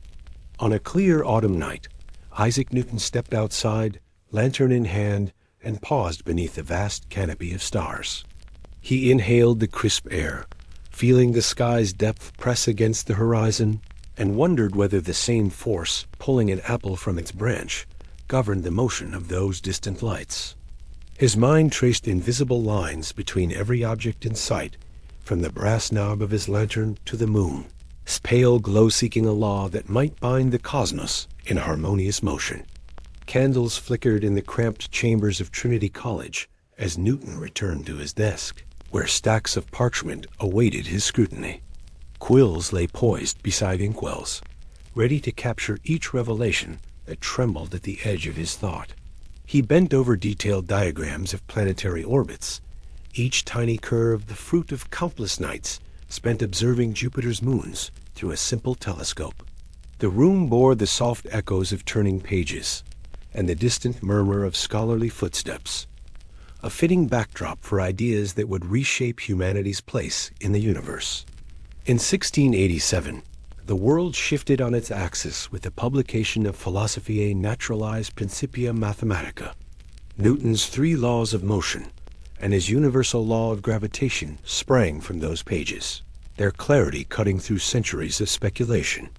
He proclaimed that every particle of matter in the universe attracted every other with a force proportional to their masses and inversely proportional to the square of the distance between them. No longer did the sky's motions belong to secret spheres or capricious deities. They obeyed the same principles governing projectiles and pendulums on Earth. Within the Principia's dense Latin text, Newton described the elliptical orbits of planets as natural consequences of gravity. He showed how a single inverse square law could generate circular paths if balanced by an initial sideways velocity, or more stretched ellipses if that speed fluctuated. Each mathematical proof felt like a key unlocking a portion of the heavens, translating the silent dance of planets into the language of geometry. Readers across Europe marveled that such elegance underlay the motions of bodies, both small and vast. Yet Newton did not restrict his vision to a neat system of solar orbits. In his mind's eye, gravity extended endlessly, filling space without bound. The universe, he argued, must be infinite in extent, for a finite universe under mutual attraction would collapse into a central mass. An infinite cosmos, with stars sprinkled throughout boundlessly, offered gravitational equilibrium. Each star tugged equally in all directions, leaving no single point of collapse. In that perpetual balance, the universe found its stability. The notion of infinite space stirred both awe and unease. In a finite cosmos, stars would cluster and eventually fall toward one another, yet in an unending expanse, no boundary existed to hold them. Gravity stretched from star to star without weakening in principle. Yet Newton's natural philosopher mind demanded explanation for why celestial bodies did not collapse into chaotic union. He saw in infinity a grand canvas for a universal law, but sensed hidden complexities lurking beneath its boundlessness. Troubled by this puzzle, Newton turned to his friend and correspondent, Richard Bentley, in a series of letters that crackled with urgency. He confessed that an infinite distribution of stars, if perfectly uniform, might balance, but any slight irregularity could spur a runaway collapse. Gravity, unrelenting and universal, would draw denser regions together, creating cosmic clouds and eventual singularities. To maintain the night sky's steady facade, he suggested, God's hand must occasionally intervene to redistribute matter and preserve harmony. Bentley replied with careful deference, acknowledging the theological implications of a self-sustaining cosmos. He agreed that infinite space posed profound questions about divine providence and the nature of creation. If the universe balanced itself eternally, was God's continuous governance necessary? If not, did the empty, infinite reaches of space stretch without purpose? Their exchange wove together physics, metaphysics, and theology, revealing that even the most precise mathematics could not entirely banish mystery from the heavens. In coffee houses of London, where merchants and scholars sipped bitter brew under gaslit chandeliers, the Newton-Bentley correspondence became lively gossip. Patrons debated whether God must steer the cosmos like a divine watchmaker, or whether the universe could run on its own accord. Some argued that gravity's mathematical beauty implied a self-regulating mechanism, each star's pull subtly countered by the next. Others feared the specter of collapse, imagining distant suns tearing through one another in silent fury. Back in Cambridge, observatory records tried to detect signs of cosmic drift or clustering among the stars. Astronomers measured minute changes in apparent brightness and position, seeking evidence of motion on a grand scale. Yet the data remained inconclusive. Celestial distances dwarfed any instrument's reach, and the sun's immediate neighbors adhered to familiar patterns. Even as telescopes grew in size and precision, the infinite stretch of space retained its secrets, whispering of realms beyond direct human sight. Within the pages of the Principia, Newton had also hinted at the possibility of an ether, a subtle medium permeating space to convey gravitational effects. Later thinkers grappled with this idea, designing experiments to detect resistance to motion or slight drag on planetary orbits. Though the ether would eventually fade from scientific favor, its suggestion underscored the struggle to reconcile. Infinite vacuum with the instantaneous action at a distance gravity seemed to require. By the early 18th century, Nicolas Facio de Dulier proposed that tiny particles flowing through space might push bodies toward one another, offering a mechanical model for gravity. His push-gravity concept, though ultimately abandoned, exemplified the era's creativity in confronting infinite space. Each model sought to ground Newton's abstract force in tangible mechanisms, wanting to save both mathematics and material intuition from slipping into theological speculation. Meanwhile, Edmund Halley compiled meticulous star catalogues, mapping thousands of points in the sky and refining the scale of cosmic measurements. He found that the Sun, once thought solitary, shared motion with many stars in the Milky Way. This galactic band, with its dense swath of light, hinted at structures too vast for Newton's uniform infinite sea. Observers began to sense that space was not random, but sculpted with clusters and voids, foreshadowing questions of cosmic architecture. As natural philosophers pondered cosmic stability, they encountered puzzles that echoed Olber's later paradox. If the universe were truly infinite and eternal, every line of sight would end on a star, making the night sky uniformly bright. Yet darkness reigned between twinkling lights. This contradiction suggested that infinite space might not be uniformly filled, or that the cosmos had a finite age or boundary, ideas anathema to classical infinity. The balance between order and chaos, infinite expanse, and divine guardianship shaped the scientific salons of Europe. Patrons like Catherine de' Medici, as astrologer, and Berlin's Royal Academy invited lectures on gravity's reach and the fate of the universe. Audiences gasped at demonstrations with pendulums and weights, marveling at the same law guiding an apple's fall and the moon's orbit. Yet after applause faded, minds returned to the deep question: could gravity alone sustain an infinite, stable cosmos? In the private study of a French nobleman, a small brass model traced planetary spheres with clockwork precision. It served as both a scientific tool and a philosophical statement. The universe as a grand machine, wound once by divine hand, yet winding itself thereafter. Visitors admired its polished gears, each tooth representing the exactness of Newton's laws. Still, the absence of any cosmic boundary beyond the outermost gear left a sense of vertigo, an invitation to imagine endlessly repeating cycles of motion. On the rugged Scottish moors, a young James Clerk Maxwell read selections from Newton's Principia by Pete Firelight. He pondered the infinite universe as he sketched fluid equations in the margins of his notebook. Though the concept of electromagnetic fields lay centuries ahead, Maxwell sensed that unifying forces in infinite space would again test the limits of human ingenuity. The echoes of Newton's struggle resonated in his mind, foreshadowing future quests for cosmic equilibrium. In Italy, Voltaire championed Newton's vision over Descartes' whirlpools, composing essays that celebrated the triumph of universal gravitation. He wrote of stars scattered through space like grains of sand on a boundless shore, emphasizing the grandeur of an infinite cosmos. Yet he also pondered whether our senses, limited to bright pinpricks, concealed beacons shining beyond any telescope. In every metaphor, the tension between measurable law and immeasurable vastness surfaced. Philosophers took Newton's universal laws into ethical realms, likening society's balance to the cosmic harmony of gravity. They argued that just as each star's pull found counterweights, justice in human affairs required checks and balances.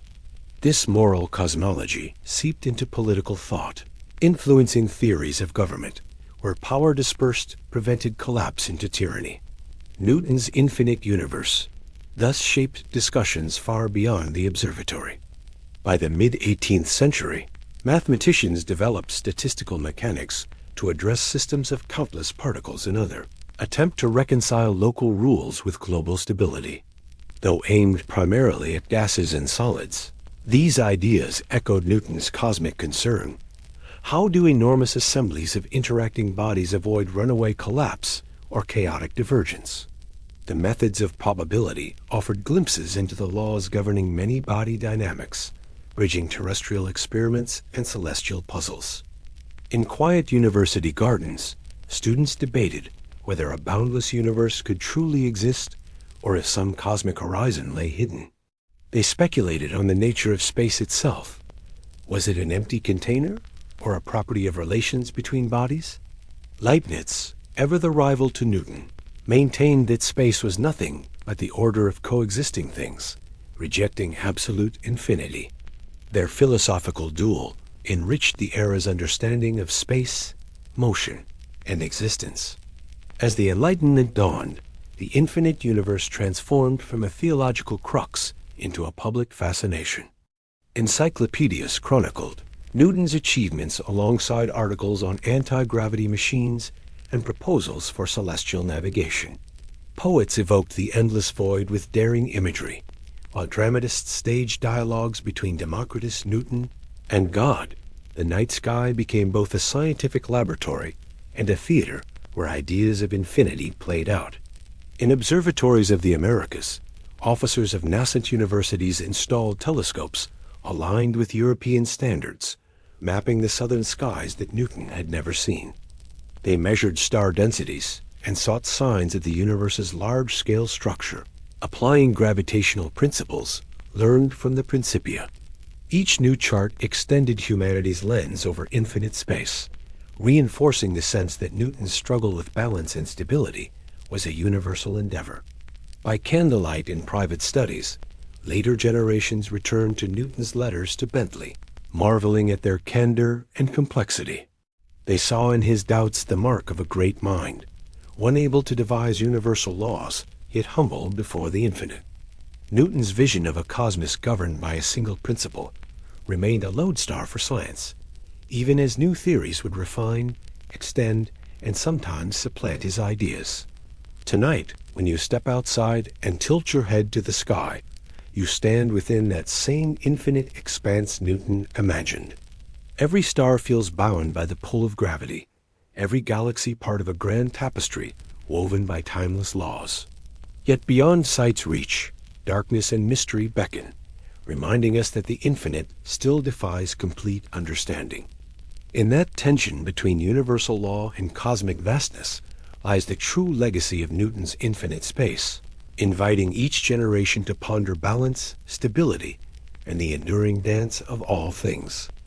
A cool hush settled over the heath as twilight yielded to night, and the first stars kindled their flickering lights against a velvet canvas. In that hush, one might imagine the sky to be ablaze with distant suns, each one burning like the day's dying embers. Yet something about the darkness felt almost plaintive, as though the heavens had fallen silent. The mind drifts to wonder. If the universe stretches on without end, and every point of space contains a star, why does the night remain so gently dim, rather than blazing with uncounted lights? In the autumn of 1823, Heinrich Wilhelm Olbers strolled beneath Bremen's quiet rooftops, pocket watch ticking softly in his coat. He paused at a lamppost, lifted his gaze, and felt once more the familiar enigma. He, like earlier sky watchers, spoke of a paradox. In an infinite, eternal cosmos filled uniformly with stars, every line of sight must end on a star's surface. Thus the entire sky should glow as bright as the sun itself. But it did not. Instead, the blackness above felt profound, a darkness pregnant with unanswered questions. Long before Olbers's name became linked to the puzzle, curiosity had flickered in earlier ages. 15th century navigators crossing the Atlantic noted that night skies over the open sea seemed darker than those seen near cities. Yet the arch overhead remained dotted and sparse. In quiet shipboard nights, sailors asked whether any force dimmed the stars, or whether earthly glow masked their true brilliance. Their observations, though anecdotal, hinted that darkness itself bore meaning. In the coffee-scented salons of Enlightenment Europe, scholars debated the cosmic tapestry. Thomas Digges, a 16th century English nobleman, had argued for an infinite universe in a letter to John Dee. Yet he too conceded that beyond the orbit of Saturn's stars lay scattered like innumerable marbles upon a ball vast beyond our thought. He paused in his writing to wonder how those distant lights added up. Did their multitude not overwhelm the night? His peers, lacking precise instruments, simply nodded and pressed onward. Back in the 17th century, Edmund Halley compiled meticulous catalogues of stars, noting their brightness and motion. In candlelit observatories, he charted thousands of points of light, yet he remarked on the darkness in between. He speculated that vast nebulae or interstellar clouds might obscure other stars from view, veiling a universe ablaze beyond any telescope's reach. This idea, that cosmic dust might blot out distant suns, felt plausible to some a cloak of matter swallowing their beams before they could reach Earth. By the time Olbers posed his clearer version of the paradox, telescopes had multiplied countless stars beyond naked eye vision. In his own small observatory, he counted stars in fixed patches of sky and noted that their numbers rose steadily as his instrument revealed fainter glimmers. Yet at every point, the background blackness resisted transformation into a white-hot glow. Olbers turned his pen to paper and penned the question with an unsettling frankness. Why is the night dark? If endless stars should fill every space? His contemporaries responded with a variety of suggestions. Some revived Halley's notion of obscuring dust, imagining a cosmic smog that absorbed starlight. Others pointed to the finite size of stars themselves. Perhaps they were like lanterns that burned out, leaving dark intervals between flickers. A few even invoked divine artistry. Only a limited number of stars shone at any moment, their numbers set by higher will to maintain the beauty of a dark sky. Debate circled like moths around a lamp, gathering both philosophers and mathematicians. In Germany, astronomers measured star densities in different directions, trying to detect any uneven glow. They found that star counts fell off at fainter magnitudes, but the drop seemed gradual rather than abrupt. If a cosmic fog lay between us and the furthest confines, it would have to absorb an immense amount of energy and re-emit it in infrared, an idea that would only later find its place in physics. Through the mid-19th century, the paradox lingered unresolved, a silent gap in the harmonious clockwork of celestial mechanics. Newton's infinite cosmos had offered a stable backdrop for universal law, yet now that infinity seemed to threaten the night's darkness. If gravity held stars in place across unbounded reaches, why did their lights not dance endlessly across every horizon? Every telescope brought more points into view, expanding the sum of visible stars, yet deepening the paradox of a dim sky. Then came the whispers of new discoveries, spectral lines dissecting starlight, electromagnetic theory uniting light and magnetism, and the idea that light might shift in wavelength as it traveled through space. In French cafes in Paris, young physicists recounted Fresnel's experiments, delighting in light's wave nature. Might scattered light from countless stars be diffused into wavelengths our eyes could not register? Perhaps the universe glowed in ultraviolet and infrared, leaving visible darkness intact. At the turn of the 20th century, Albert Einstein offered fresh perspective on spacetime. His theory of relativity recast gravity as curvature, not force, bending paths of light and time alike. Though he did not directly solve Olbers's paradox, his cosmological equations implied a dynamic universe expanding, contracting, evolving. A cosmos that changed over time could avoid eternal brightness. If stars had not always existed, their light might not yet have reached us from infinitely distant regions. Half a century later, astronomers peering at distant galaxies began to sense that the universe was indeed expanding. Edwin Hubble measured galaxies racing away. Their light shifted toward the red end of the spectrum.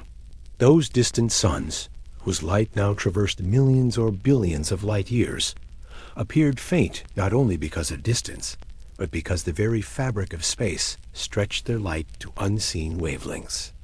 The night sky's darkness found part of its answer in this cosmic expansion. Distant starlight was pulled beyond our visible grasp. The idea of a finite age for the universe also took hold. If the cosmos sprang into being some finite time ago, the Great Bang that Georges Lemaitre and later Edwin Hubble would quantify, then light from stars beyond a certain distance simply had not yet arrived. The horizon of observable stars became a natural boundary. No matter how many suns sparkled beyond, their beams lay still in transit. The night remained dark until cosmic dawn would finally bathe the universe in a growing brightness. Gradually, as cosmology matured, a composite solution to Olbers's paradox emerged. The universe is not infinite in time, nor does it remain static. It expands, and its stars have lived for only a finite span. Light is stretched, frequencies shifted, and absorption by intergalactic medium redistributes energy across the spectrum. Viewed together, these effects ensure that the sky's darkness remains real, a testament to cosmic history, expansion, and the finite speed of light. Yet even this resolution remained woven with nuance. Temperatures in intergalactic space, though low, would eventually absorb and re-radiate energy from distant stars, sending warmth through the void. Over inconceivable eons, the cosmos might glow faintly in microwaves, an idea confirmed by the discovery of the cosmic microwave background, the afterglow of the universe's fiery origin. The night sky's dark beauty thus becomes a layered story. Darkness born of youth and expansion, dust and redshift, punctuated by a faint hum of ancient light we cannot see with our eyes. On a clear night in our own time, standing beneath the black dome, you may feel kinship with those early observers. The stars burn fiercely, yet their tapestry yields to the deep dark between. That darkness is not emptiness, but the record of a universe vast and young. Every photon reached you across ages. Every point of light carries a message of creation, motion, and change. In the silence of the night, one hears the echo of Olbers's question, and the triumphant answer written in the cosmos is very expansion. As you adjust the lens of a small telescope, or rest on a hillside listening to the wind in the grass, consider that darkness itself can teach. It speaks of cosmic beginnings, of space stretching outward, and of light traveling relentless but finite distances. The paradox of a dark night after all these ages reveals not a flaw in imagination, but the profound narrative of a universe unfolding through time. And though the night sky no longer lingers in unsolved mystery, its shadowed depths still beckon. Beyond every familiar star lies a vastness yet to be charted, an expanse where new questions await. Darkness and light interplay on cosmic scales, guiding our curiosity ever forward. In that interplay lies the next chapter of wonder, the story of how we listen to the universe's faintest whispers, and how, in the subtle glow of background radiation, we glimpse the embers of creation's dawn. A crisp autumn evening in Berlin found Albert Einstein strolling along the Kaiserplatz, the cool air carrying the faint scent of linden trees and the distant hum of tram bells. Overhead, the sky stretched from the smoke-tipped rooftops to a cluster of early twinkling stars. Einstein paused beneath a gas lamp, watching its golden halo ripple against the night. Beyond its glow lay vast darkness, and in that silence he felt the tug of a question as old as humanity itself.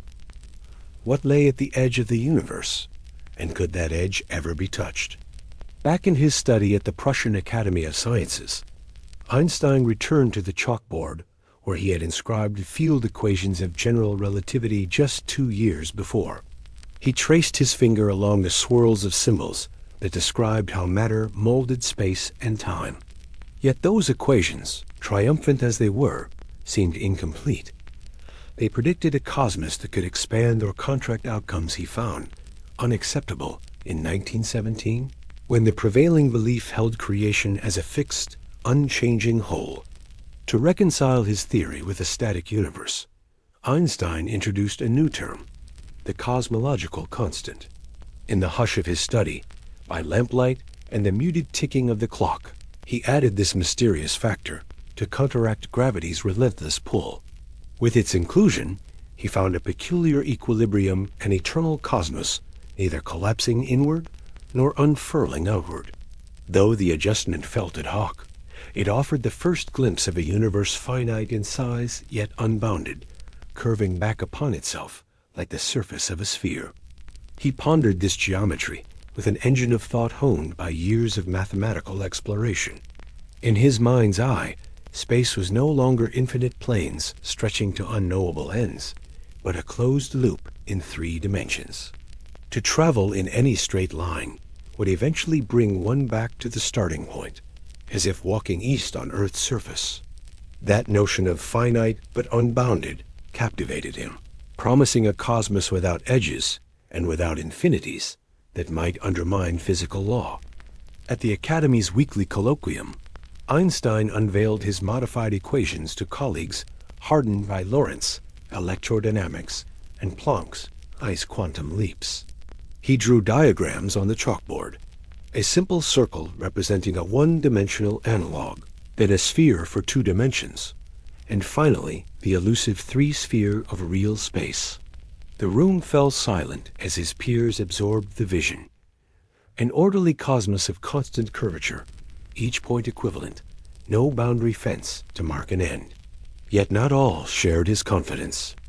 In far-off Leningrad, Alexander Friedmann quietly derived solutions to Einstein's equations showing that a universe filled with matter must either expand or contract, but could also be closed. Friedmann's papers, written in measured Russian prose, slipped across borders into Berlin. Einstein's eyes narrowed as he read. For a moment he bristled, dismissing Friedmann's cosmos as containing a mathematical error. Yet later he recanted, acknowledging the young meteorologist's insight and the startling possibility that our universe might be dynamic rather than static. Across Europe, Georges Lemaitre in Leuven pursued the same thread, blending mathematics with Christian faith. He proposed a primeval atom from which space itself sprang and then gently unfurled. Lemaitre sent his findings to Einstein at Leiden, along with a plea that science need not fear creation myths. Einstein initially greeted the idea with polite skepticism, remarking that physics should remain aloof from theological echoes. Yet in his heart, he harbored a growing sense that reality might indeed evolve. Einstein's own conviction wavered on a spring day when, seated on a garden bench behind his villa, he read Hubble's measurements of galactic redshifts in a fresh publication. The evidence was clear. Distant nebulae were receding, the universe stretching like taffy between clusters of stars. The static cosmos he had defended dissolved before his eyes. He summoned his assistants to rewrite calculations, this time discarding the cosmological constant. He would later call its introduction his greatest blunder, though history would judge it a step toward modern cosmology. In Letters to De Sitter, Einstein debated the role of curvature and matter density in shaping cosmic fate. He sketched scenarios on Stationary 1 where curvature dominated, closing the universe into a spherical shell, another where expansion persisted eternally. The exchange of ideas crackled with excitement. Here lay the boundary between theoretical elegance and observational truth, a frontier where mathematics and astronomy met under wide, star-speckled skies. To illustrate his vision to wider audiences, Einstein turned to analogies. He invited friends to imagine themselves as 2-dimensional beings living on a sphere's surface. Those creatures, unaware of a 3rd dimension, would perceive no edge, yet could circumnavigate their world infinitely. He likened our cosmos to that sphere finite in volume, yet without boundaries in 3-dimensional space. The analogy captured imaginations.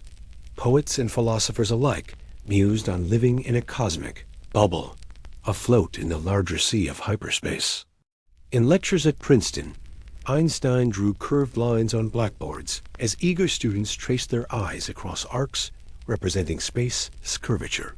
He spoke softly, emphasizing that geometry itself was born from the presence of mass and energy. To describe a finite universe, one needed non-Euclidean geometry Riemannian shapes that defied ordinary intuition. As his audience leaned forward, he imparted both the wonder and the mathematical rigor that led him from flat space to a self-contained cosmos. Under a vault of fluorescent lights and buzzing radiators, discussions swirled around the philosophical consequences. If the universe had no edge, what lay beyond? Was there an outside, or did such a question lack meaning? In seminar rooms, scholars debated whether time too wrapped upon itself, forming a closed loop without beginning or end. Some proposed a cyclic cosmos, forever reborn with each contraction and expansion. Others worried that such models flirted dangerously with metaphysical speculation. Meanwhile, engineers at observatories upgraded telescopes and spectrographs to test cosmic curvature through galaxy counts and angular diameter measurements. In Chile's high deserts and Java's tropical hills, astronomers logged galaxy positions, hoping to detect subtle deviations from flatness. Each distant cluster was a data point in the grand question: did space close back upon itself, or did it stretch endlessly? Early results proved inconclusive, fueling further debate rather than settling it. Einstein himself, traveling by steamship to Calcutta in 1922, spoke under palm-fringed skies about relativity and cosmology. He watched banyan trees sway as he lectured on a round room's geometry projected onto blackboards. Local audiences gasped at the suggestion of a finite cosmos with no boundary, picturing the heavens not as infinite planes, but an immense balloon inflated by cosmic forces. His words blended scientific precision with the sense of mystery that had drawn him to the stars in his youth. Back in Europe, mathematicians explored exotic topologies on the three-sphere, investigating whether space might twist in subtle ways. They calculated the properties of a toroidal universe space shaped like a donut and more intricate manifolds that repeated patterns across vast expanses. Though Einstein focused on the simplest closed model, the door had opened to a family of finite, unbounded universes, each with its own global curvature and charm. In quiet moments at home in Kaput, Einstein's wife Elsa remarked on his habit of gazing at the night sky from their garden bench. He would trace constellations with a distant finger, musing that no matter how far one walked, one would never fall off the universe. The path would simply loop back. That evening ritual grounded him. Beneath the same velvet sky that had once inspired Newton's gravitation, he now beheld a cosmos shaped by relativity, finite yet without boundary. As new generations of physicists arrived at the Institute for Advanced Study, they carried Einstein's legacy forward. They delved into the cosmic microwave background's uniform glow, discovered decades later as a whisper of an origin point. That faint hum, washing across the sky, suggested that the universe had once been hot, dense, and compact, a beginning to the cosmic arc. Still, the post-Big Bang cosmos retained curvature properties whose measurement would determine whether space closed upon itself or flew open. In lecture theaters humming with projector motors and applause, modern cosmologists described how dark energy, echoing Einstein's lambda term, now drives cosmic expansion. They showed images of supernova cast across millions of light years, mapping a universe that accelerates outward even as its geometry remains nearly flat. Yet the question of finite volume lingers. Might our vast but measurable cosmos still bend back on itself at scales beyond current observation? Standing on a quiet hillside at dusk, one can sense the interplay of light and shadow that revealed relativity's secrets. The air cools, and as the first stars appear, space feels both immense and intimate. The curve of the Milky Way across the sky hints at gravitational echoes, while the darkness beyond seems like an open invitation. Here, where physics meets poetry, Einstein's vision endures. A finite universe without edges, a realm where boundaries exist only in mind, not in the endless reaches of space. In every telescope's beam and every satellite's detection, the echoes of Einstein's finite but unbounded cosmos resonates still. His equations, born from chalk and contemplation, continue to guide probes that measure curvature and expansion. Each new data point tightens our grasp on space's geometry, even as it reveals further mysteries: dark matter, dark energy, and perhaps the topology of the cosmos itself. And so, under the same night sky that once spurred him to wander Berlin's lamplit streets, we continue the journey. We chart distant galaxies, listen to primordial whispers, and chase the curvature of space as if following a winding path back to the beginning. In that wandering lies our hope, that through careful observation and bold imagination, we may one day trace the full shape of a universe, both finite in measure and boundless in wonder. A pale gold light crept across the rim of the San Gabriel Mountains as Edwin Hubble stepped onto the dew-slick forecourt of the 100-inch Hooker telescope at Mount Wilson Observatory. The air hung cool with the scent of pine needles and gasoline from the generator house, and Hubble paused for a moment, inhaling the hush before dawn. Through the open dome slit, a swath of sky remained hidden by the mountain's bulk, but every star outside that gap glowed with promise. His breath came softly in rhythm with the steady hum of the telescope's steel gears, each rotation a reminder that tonight he would chart the distances and motions of distant nebulae, once thought part of our own Milky Way. Inside the dome, the smell of oil and metal mingled with faint traces of telescope grease, a rich perfume to any veteran observer. Hubble climbed the ladder to the instrument platform, his wool coat brushing against cold, riveted beams. With practiced fingers, he adjusted the eyepiece holder and checked the alignment of the spectrograph slung beside the main tube. Below, glass plates awaited exposure under the red safety lights, each one destined to capture the telltale streaks of starlight stretched into spectra, a fingerprint of motion hidden in every faint nebula. For years, Hubble had relied on data gathered by Vesto Slipher at Lowell Observatory, where the first radial velocities of spiral nebulae had been measured. Slipher's spectrograms showed many nebulae racing away at hundreds of kilometers per second. Their spectral lines shifted toward the red end of the rainbow. Hubble admired Slipher's pioneering precision, and tonight he would contribute his own measurements, extending the map of cosmic motion farther than ever before. If Slipher had set the stage, Hubble felt he might be the one to orchestrate the grand revelation.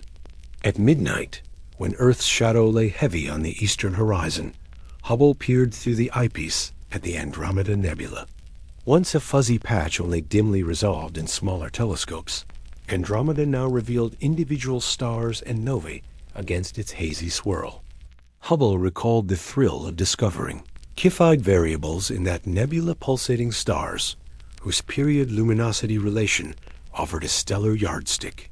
By carefully timing their brightness cycles and comparing to known galactic Cepheids, he had calculated Andromeda's distance, over 900,000 light-years, far beyond the Milky Way's estimated 100,000 light-year span. That measurement shattered the comfortable notion that the Milky Way comprised the entire universe. Instead, it revealed galaxies' island universes scattered across immeasurable depths. Now, armed with distances to a handful of galaxies and Slipher's velocities, Hubble set out to test whether a relationship linked how fast galaxies receded and how far they lay. He adjusted the spectrograph slit for the Triangulum Galaxy, then for the Virgo cluster's brightest members, exposing plates that would later bear the spectral lines to decode each galaxy's speed. Weeks passed in a blur of developing trays and darkroom safaris. Hubble examined each glass plate under magnifying lenses, marking the displacement of spectral lines against reference lamp exposures. He tabulated his results in a sturdy notebook, each entry a pair of numbers, distance on one side, velocity on the other. With each new point added, a pattern began to whisper itself into being, a gentle upward tilt suggesting that the farther a galaxy lay, the faster it receded. In his study back in Pasadena, Hubble spread vellum sheets across a wide oak table. By lamplight, he plotted distance along the horizontal axis and recession speed up the vertical. The points clustered imperfectly, yet their general trend formed a slanted band pointing toward the upper right. Hubble tapped a trembling finger on the graph. Here lay a linear relation separating the past S-fixed heavens from a dynamic, evolving cosmos. He knew instinctively that this chart would change everything. On January 1st, 1929, Hubble submitted his paper to the Proceedings of the National Academy of Sciences. The title ran simply, "A Relation Between Distance and Radial Velocity Among Extragalactic Nebulae." In crisp, measured prose, he presented his data on 24 galaxies and noted the nearly proportional increase of velocity with distance. He offered the figure of 500 kilometers per second per megaparsec, the first numerical hint of what we now call the Hubble constant.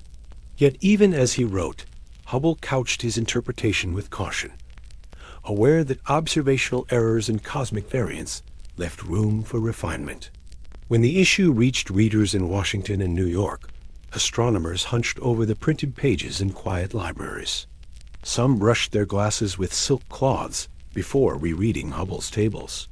Others leaned back in armchairs, processing the implications of an expanding universe. Within weeks, Hubble's discovery became the talk of observatories worldwide. Telescopes in Cape Town and Tokyo turned their gaze to distant nebulae, eager to replicate Hubble's measurements or push the distance frontier even farther. News of an expanding cosmos reached the coffee cup lips of poets and philosophers by spring. In Parisian salons, dyed-in-the-wool positivists debated whether space itself stretched like a rubber sheet or whether galaxies simply flung outward through static space. In Berlin, Einstein laments that his cosmological constant, the fudge factor he introduced to maintain a static universe, was now, undoubtedly, his greatest blunder. Yet even Einstein embraced the notion of cosmic expansion as he corresponded with Eddington and de Sitter, recognizing that Hubble's data vindicated Lemaitre's 1927 theoretical prediction. Georges Lemaitre, a Belgian priest and physicist, had independently derived the expansion idea 2 years before Hubble's publication, but in a less widely read French journal. He called his model a primeval atom that had exploded outward, sowing space with galaxies whose motions echoed that primordial event. When Hubble's observations confirmed the relation, Lemaitre felt vindicated yet gracious, writing to colleagues that theory and observation could now move forward in tandem. His cosmic egg had hatched. Amid the intellectual excitement, questions proliferated. What set the initial expansion in motion? Did the universe have an age? Solemn debates arose about the ultimate fate of cosmic expansion. Would gravity arrest it in a great crunch, or would expansion slow asymptotically to a standstill? Professors lectured on possible scenarios, closed, open, or critical universes, each determined by the ratio of mass density to a critical value. Students made bold sketches in chalk of cosmic trajectories, each curve representing a universe's destiny. In 1931, Hubble traveled to England to present his findings to the Royal Astronomical Society. He stood before a hushed audience in the elegant halls of Burlington House, describing his graph in spare language. Observers sat rigid, absorbing the revelation that our universe bore no static tranquility, but pulsed with dynamic history. After the talk, questions came in measured tones. How reliable were Cepheid distances? Could interstellar absorption skew the chart? Hubble answered with quiet authority, acknowledging uncertainties, but defending the overall trend. As the decades rolled on, improvements in instrumentation sharpened the picture. Walter Baade at Mount Wilson resolved 2 types of Cepheids in Andromeda, doubling the distance scale and revising the Hubble constant downward. New standard candles type Ia supernovae merged mid-century, offering brightness beacons to pinpoint distances across billions of light years.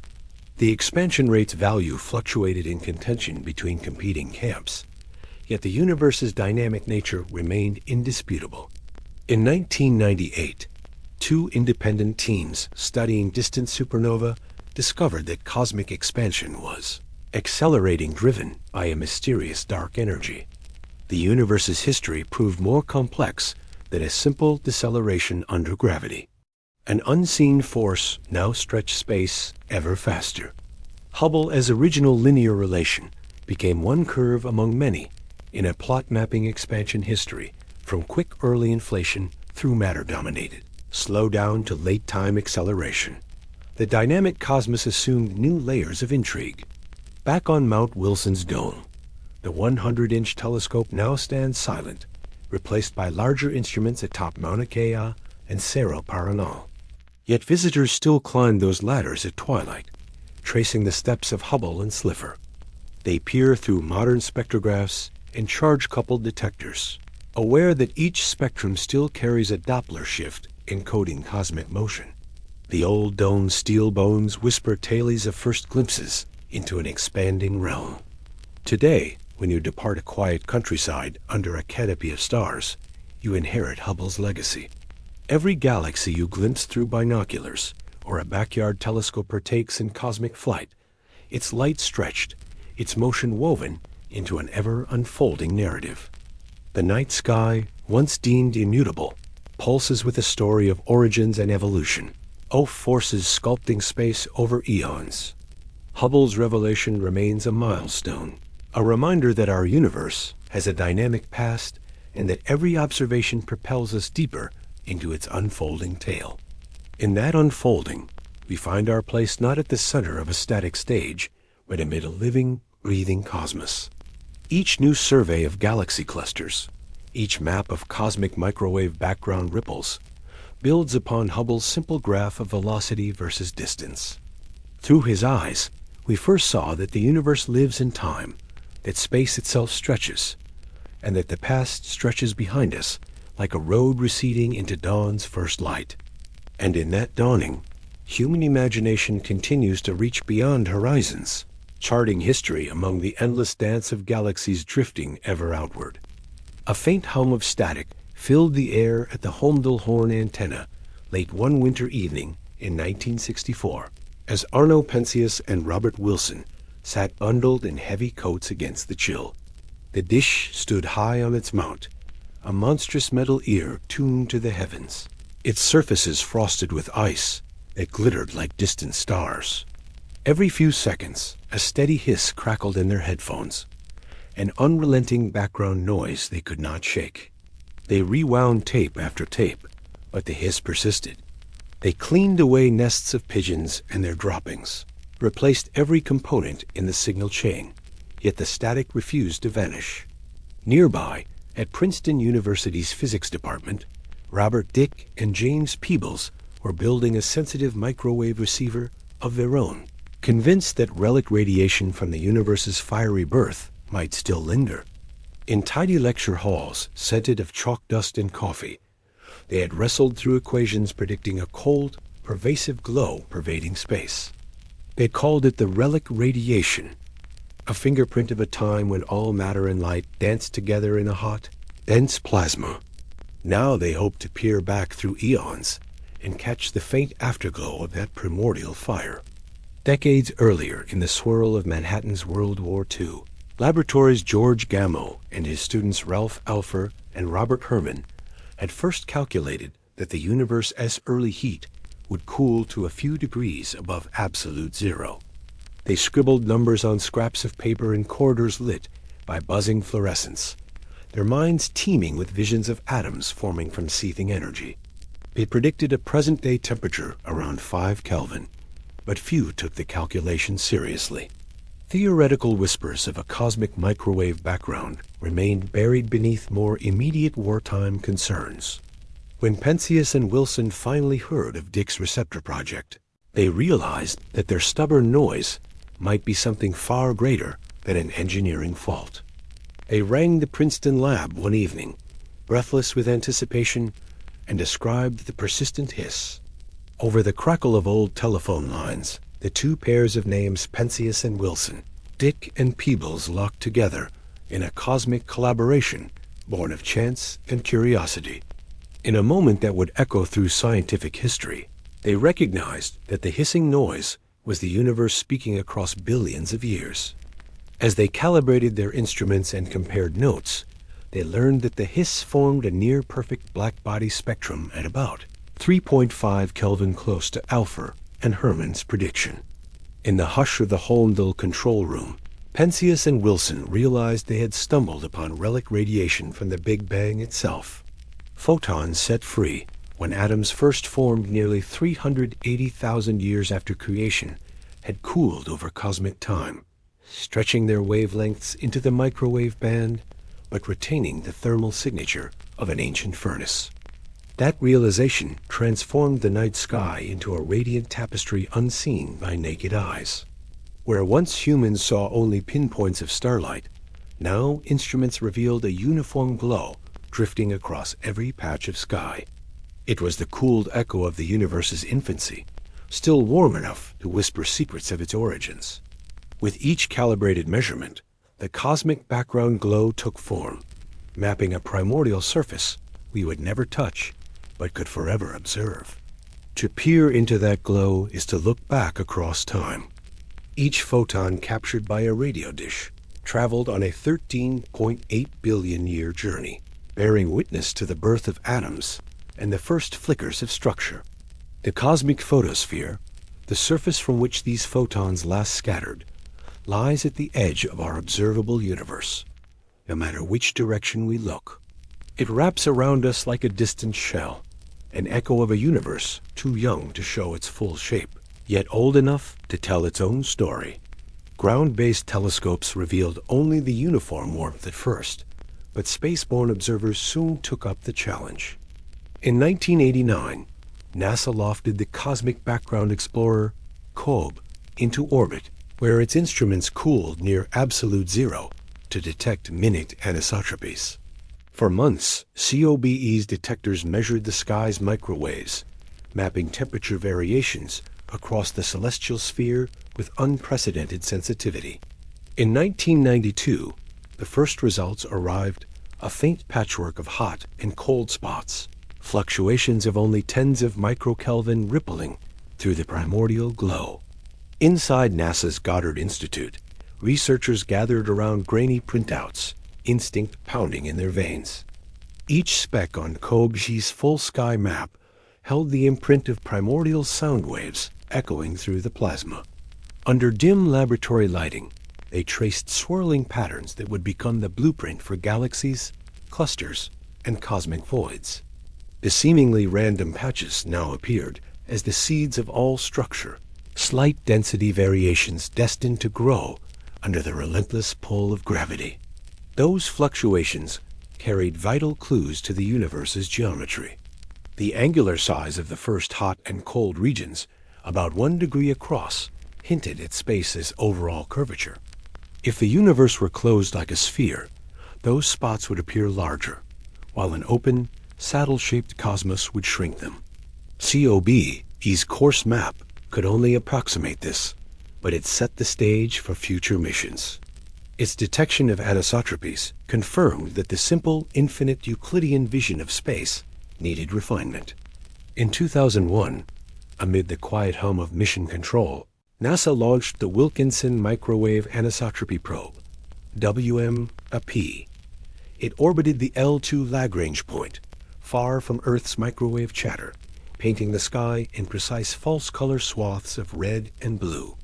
Over 9 years, WMAP measured billions of data points, pinning down the cosmic parameters with startling accuracy. The result: space is flat to within a fraction of a percent.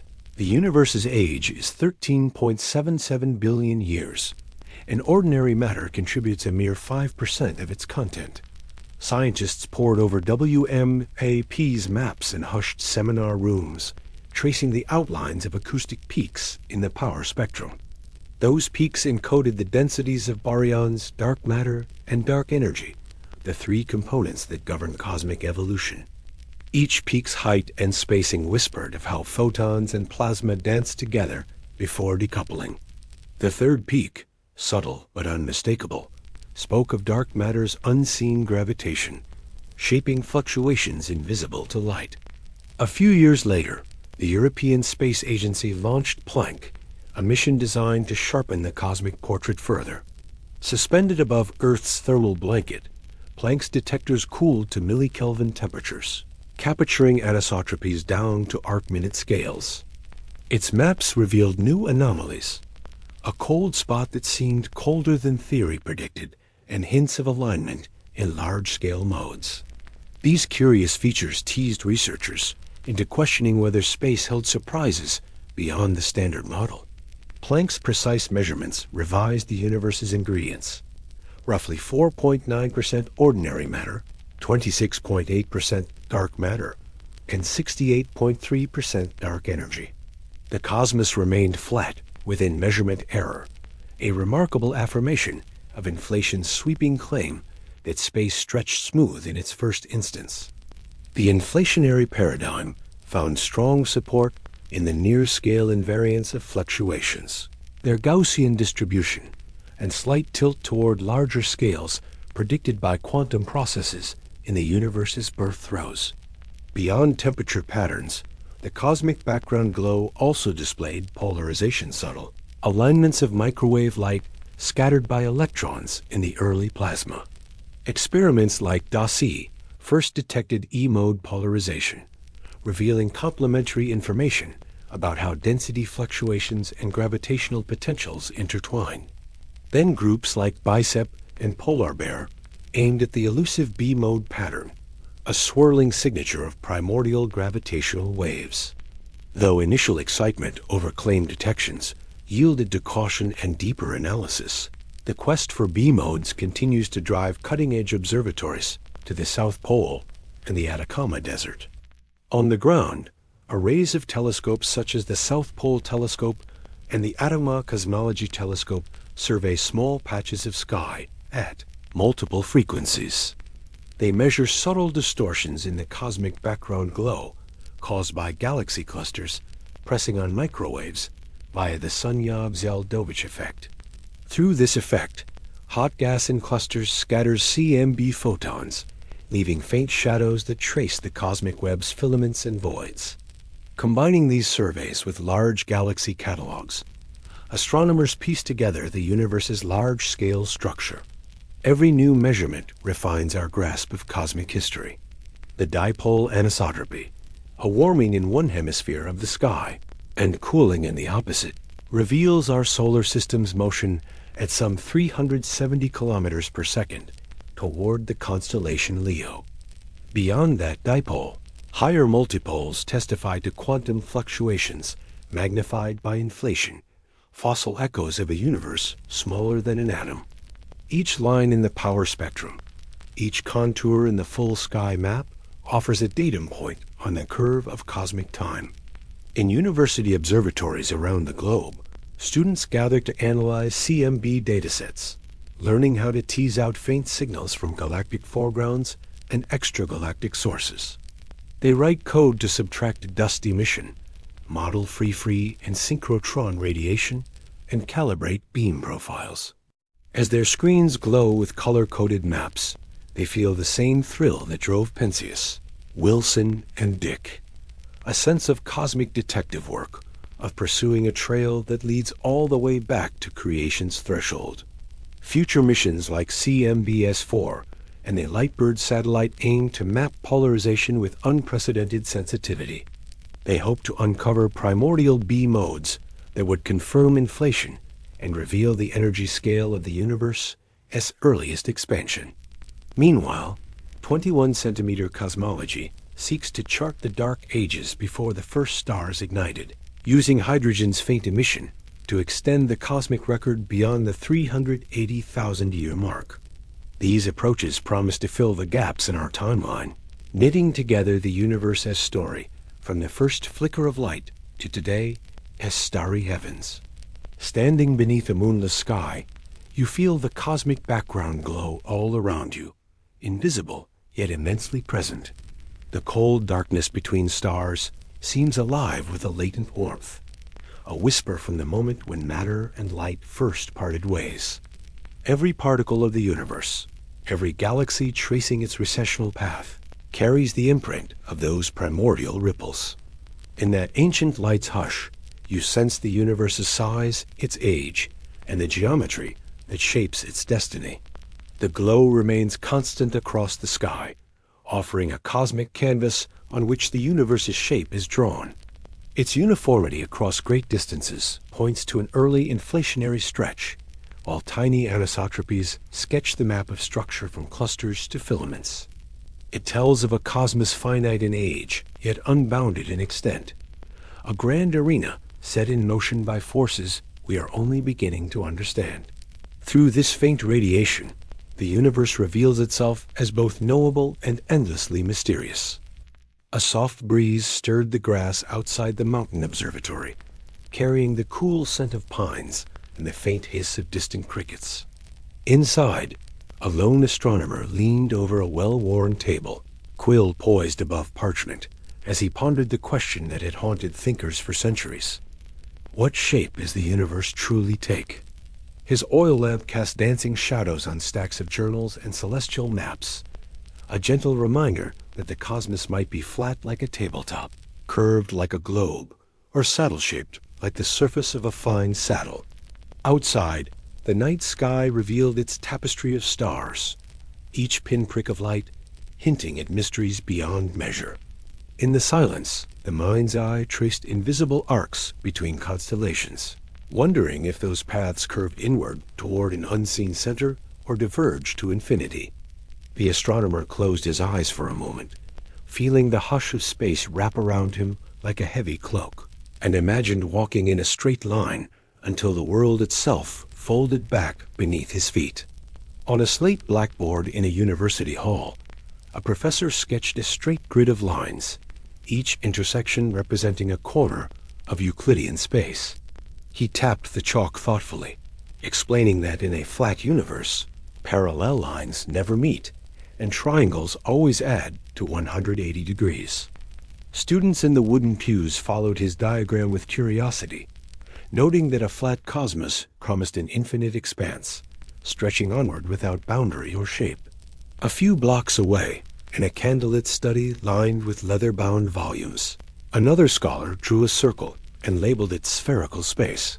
He traced a triangle on that curve and showed how its angles summed to more than 180 degrees. Imagine, he whispered to his apprentice, that the universe bends back upon itself like the surface of a sphere. Travel far enough, and you return to where you began. No edges, no borders, just an endless loop in 3 dimensions. Between these two visions, a third awaited on a chalkboard at a research institute, an open, hyperbolic landscape etched with curves resembling saddles and Pringles chips.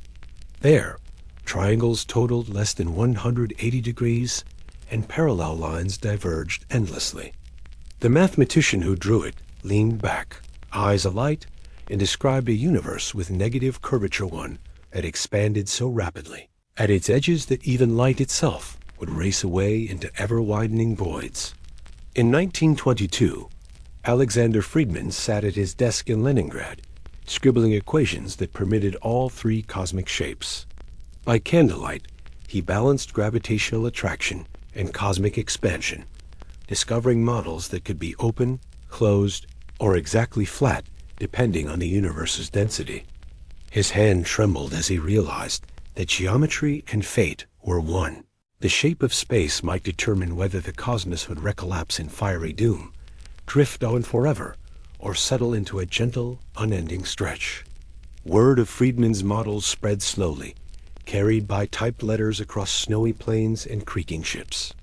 In Europe's academic circles, scholars debated whether Einstein's equations demanded a static cosmos or allowed dynamic possibilities. Some clung to the comforting notion of an unchanging universe. Others embraced the thrilling possibility that space itself could curve or rip open in ways unimaginable on Earth's flat floors. Edwin Hubble's measurements of galaxy recession speeds added fuel to the debate. As observers mapped how fast distant galaxies fled, talk turned from static geometry to dynamic destiny. A universe denser than a critical threshold hinted and eventual collapse consistent with positive curvature. A sparser cosmos pointed to open geometry and endless flight. Only at a precise density would space be perfectly flat, balancing geometry on a cosmic knife edge. In the hushed corridors of an observatory library, dusty ledgers charted galaxy counts and redshift values. Night after night, assistants peered through telescopes and spectroscopes, tallying points of light and fingerprinting their spectra.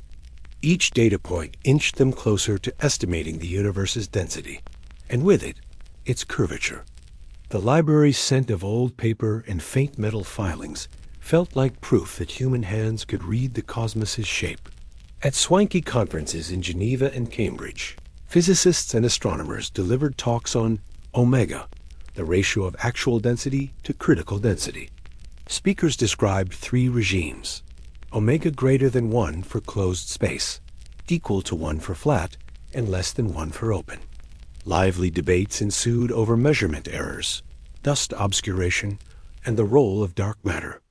Audience members tapped their feet, unsure whether they inhabited a cosmos that curved back on itself or spread out forever.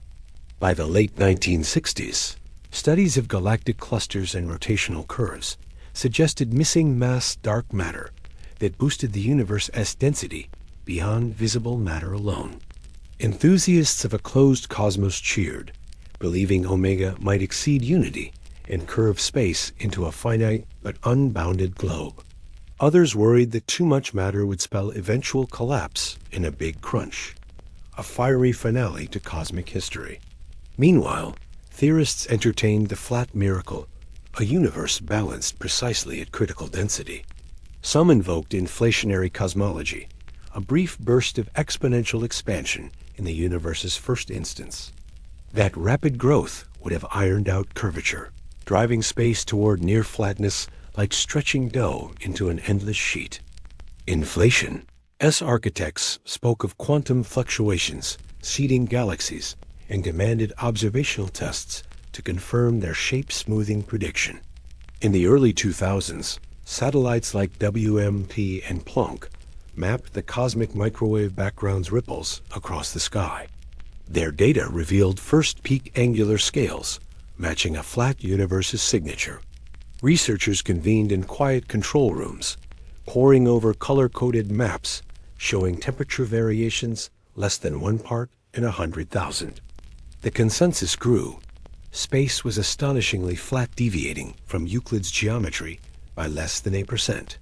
Celebrations rippled through observatories and lecture halls. A flat cosmos meant a universe infinite in extent, or else curved so subtly that its edge lay beyond our observable horizon. Philosophers mused on the irony. Human minds had drawn straight grids on chalkboards for millennia, yet the cosmos itself conformed almost perfectly to those lines. Yet the story was not settled. Dark energy's late-time acceleration introduced new twists. Dark energy, that mysterious force driving accelerated expansion, rewrote the cosmic playbook. Even a flat universe could accelerate toward eternal coldness, emptying galaxies of fuel and leaving isolated islands of stars. A closed cosmos buffeted by dark energy might avoid a big crunch, instead overshooting any return to collapse and growing ever larger. The interplay between geometry and energy content spun new models in theoretical physics journals. In a secluded seminar room, a postdoctoral researcher sketched phase diagrams of cosmic fate, showing trajectories for open, flat, and closed universes under varying dark energy equations of state. She explained that a phantom energy component could drive space to a big rip, tearing galaxies and matter apart. Her audience leaned forward, absorbing the spectacle of geometry and exotic energy dictating the ultimate destiny of all creation. On a remote plateau in Chile, an array of telescopes cut against the starry sky like silent sentinels. They measured Type Ia supernova distances at the universe's edges, refining Hubble's relation and probing cosmic acceleration. In the crisp night air, observers felt the weight of living in a cosmos whose shape and fate were entwined, a tapestry woven from geometry, matter, and unseen energy.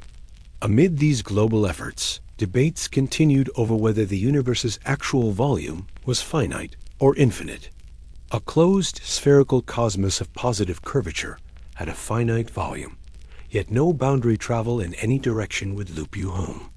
An open or flat universe could be infinite, extending beyond imagination, or closed on scales far larger than the observable region.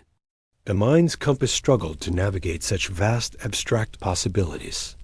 In lecture theaters lit by fluorescent glow, professors guided students through the Friedman-Lemaître-Robertson-Walker metric, the mathematical blueprint for homogeneous, isotropic universes.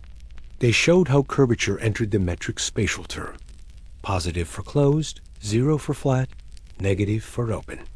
The class scribbled notes as equations transformed geometry into the language of cosmology, a dialect of curvature signs and density parameters. Outside those halls, artists began to capture cosmic shapes in gallery exhibitions.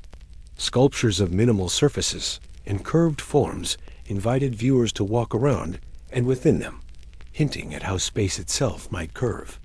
Paintings depicted travelers journeying endlessly without top or bottom, and homage to the universe's possible finitude without end. The boundaryless forms spoke of a cosmos too vast for human senses, yet intimately connected to our notion of place. At a rural stargazing gathering beneath a lunar-washed sky, villagers settled on blankets atop a gentle rise, sipping hot tea as a volunteer astronomer adjusted a portable telescope. Out here, beyond the glow of streetlights, the Milky Way appeared as a luminous river threading the darkness, and the shape of space felt almost tangible. Conversation drifted from favorite constellations to the deeper question weighing on every mind. Does the cosmos curve back on itself, lie endless and flat, or splay open in every direction until infinity? In the hush, each person sensed that their own breath was part of the grand geometry of all things. Across continents, researchers sifted through data harvested from billions of light-years spanning surveys. They measured how galaxies clunked, how light bent around massive clusters, how the cosmic web wove an intricate tapestry of matter.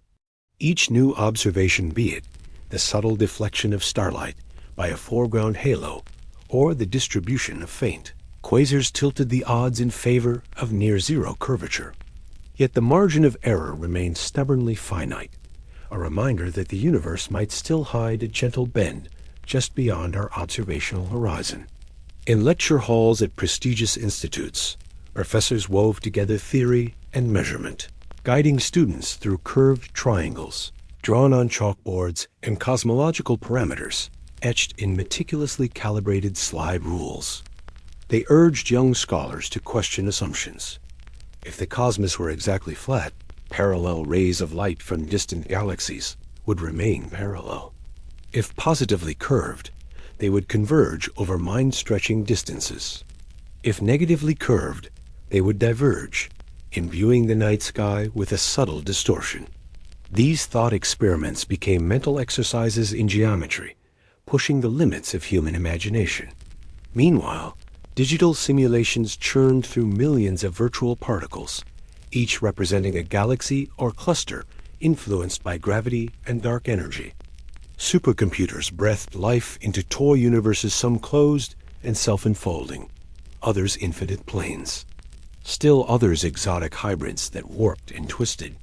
Researchers watched these simulated realms evolve, galaxies forming along filaments, voids blossoming into cosmic deserts, and the shape of space guiding the ultimate fate, whether a gentle coasting, a triumphant rebound, or an eternal, accelerating flight into chill isolation. Beyond academia, authors and filmmakers found inspiration in cosmic geometry.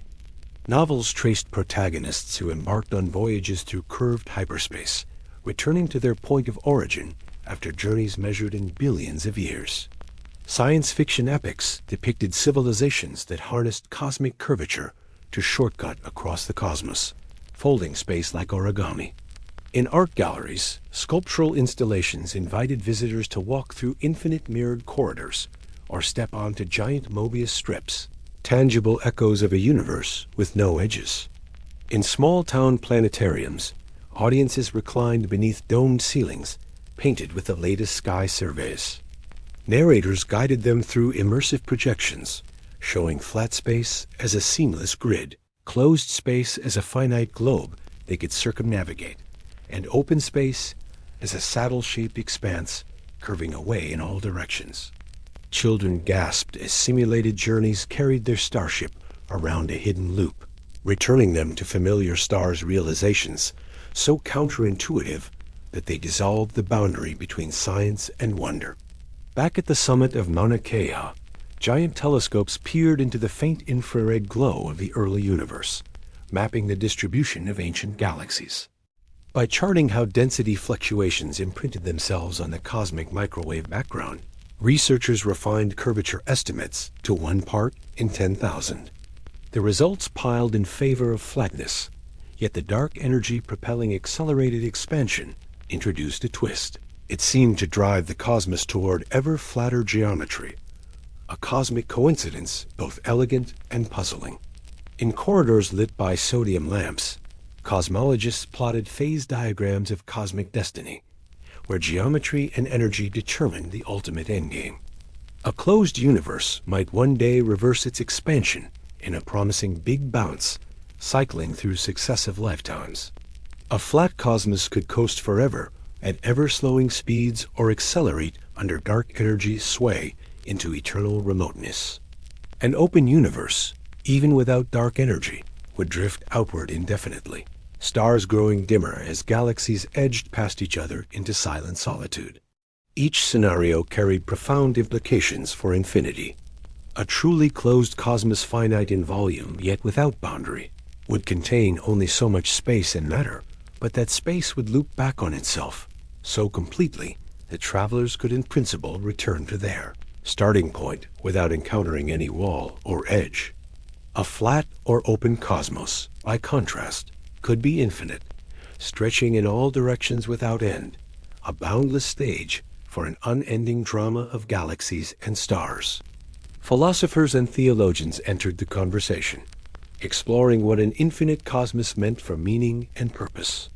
Some argued that an endless space teeming with countless worlds implied a fracturing of uniqueness. If infinite worlds existed, every possible event would occur somewhere, stirring questions about free will and identity. Others saw infinite space as a testament to the Creator's grandeur, or to nature's capacity for creativity. Closed models offered a cosmic home with defined volume but no walls, an elegant metaphor for existence circumscribed, yet unconfined. In backyard observatories, retired engineers and amateur astronomers compared notes on curvature tests. They watched occultations of distant stars by the moon, timing subtle shifts in apparent positions to detect any hint of curvature at small scales. They cataloged double stars separated by tiny angles, searching for systematic departures from Euclidean predictions. Though their equipment could not rival giant research telescopes, their collective efforts embodied the democratic spirit of cosmic inquiry. Institutional debates played out in heated journal exchanges. One camp highlighted systematic uncertainties in galaxy surveys and cosmic distance ladders that could bias curvature estimates. Another championed gravitational lensing measurements, mapping distortions in background galaxies behind massive clusters as an independent check on geometry. Each new paper tipped the balance of opinion, but also revealed new complexities: biases in cluster selection, calibrations of standard candles, and the murky influence of baryonic physics on cosmic structure. At the frontiers of theoretical physics, string theorists and quantum cosmologists asked whether the very fabric of space might fluctuate at the smallest scales. In scenarios of a multiverse born from eternal inflation, each bubble universe could possess its own curvature, some closed, some flat, some open, existing within a grander, higher dimensional space. In that picture, our cosmos' near flatness might reflect selection effects. Only universes with favorable curvature could develop long-lived structures and observers.